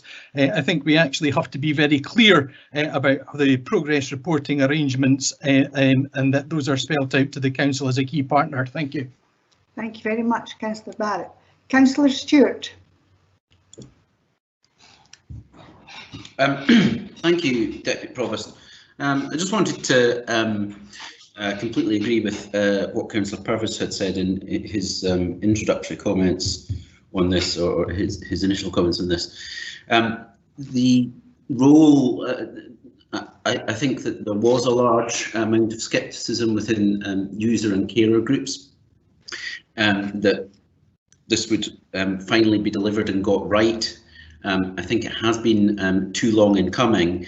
But I'm pleased to see that the user and carer groups do generally think that this is an improvement and a step forward, and that they are being listened to and engaged properly. I think the point about the third sector providers is very important. I know that there's, for example, third sector provision to help people with through potential mental health crises opened in Perth, even during the pandemic. And the third sector can respond and deliver, in some cases, much more quickly than the public sector organisations. So I think the point about securing or offering multi-year funding deals for third sector providers is absolutely key. I think the point about the strategy that is worth making is that this is a strategy. It is a very high level document. It does need to be supported, and it says it in there. It does need to be supported by implementation plans, and I'm reflecting to a certain extent what Councillor Barrett was saying. I would like to see measurable outcomes and improvement indicators, so that we know that the mental health and well-being of people in Perth and Kinross is improving as a result of the actions taken, the actions that ultimately fall out into the implementation plans from this strategy. And in particular, my recommendation, my comment on this would be that we should put in place a series of SMART objectives. These are used all the time in the private sector to measure the deliverability or the success of projects and programmes. And if we had a set of clearly measurable indicators and a set of actions with named responsible people and delivered to a particular fixed timeline and don't allow further slippage, then hopefully we will see over time the improvement that is so desperately needed. Thank you very much, Councillor Stewart. And the final comment from Councillor Sarwar, please. Thank you, Deputy Provost. I just want to echo the comments that have been made. I appreciate that we've been able to see this paper, and I do look forward to hopefully future reports, and if possible an opportunity to be able to question, and I will make sure this is hopefully a comment and not a question. But I just wanted to highlight section 10 in the report on transitions. And just to highlight that I really appreciate the honesty that they have had, that they've made it clear that although we have these high aspirations for how services work together, that often this is one of the most difficult stages. And I just really appreciate any future reports on the work that is being done for greater collaboration between CAMHS and adult mental health services to protect young people from what is often a cliff edge when they age out of CAMHS. And I appreciate what at the bottom of the paperwork talks about the Specialist Mental Health Services Project. And I really look forward to being able to see future work on this and how they have gone about tackling this very difficult situation and experience of transitions. Thank you. Thank you very much, Councillor Sarwar. And the final comment from Councillor Lyle, please. Thank you very much, Deputy Provost, and thank you for accommodating me at the end of this item. I'd just like to welcome this report and to say that it's an excellent work in progress, and I really look forward to it coming back to us in the future. I'm just referring to comments from Councillor Purvis earlier. I do have to say that I have a different recollection of the meeting in July 19 as reflected by Councillor Drysdale's comments. Thank you. Thank you very much for all the positive comments about this report, and we look forward to action now we've got the words in place. So thank you all very much. Now, as indicated earlier, we will now have a lunch break. So we will have a lunch break for 45 minutes and we shall be back at 1:30. Thank you very much.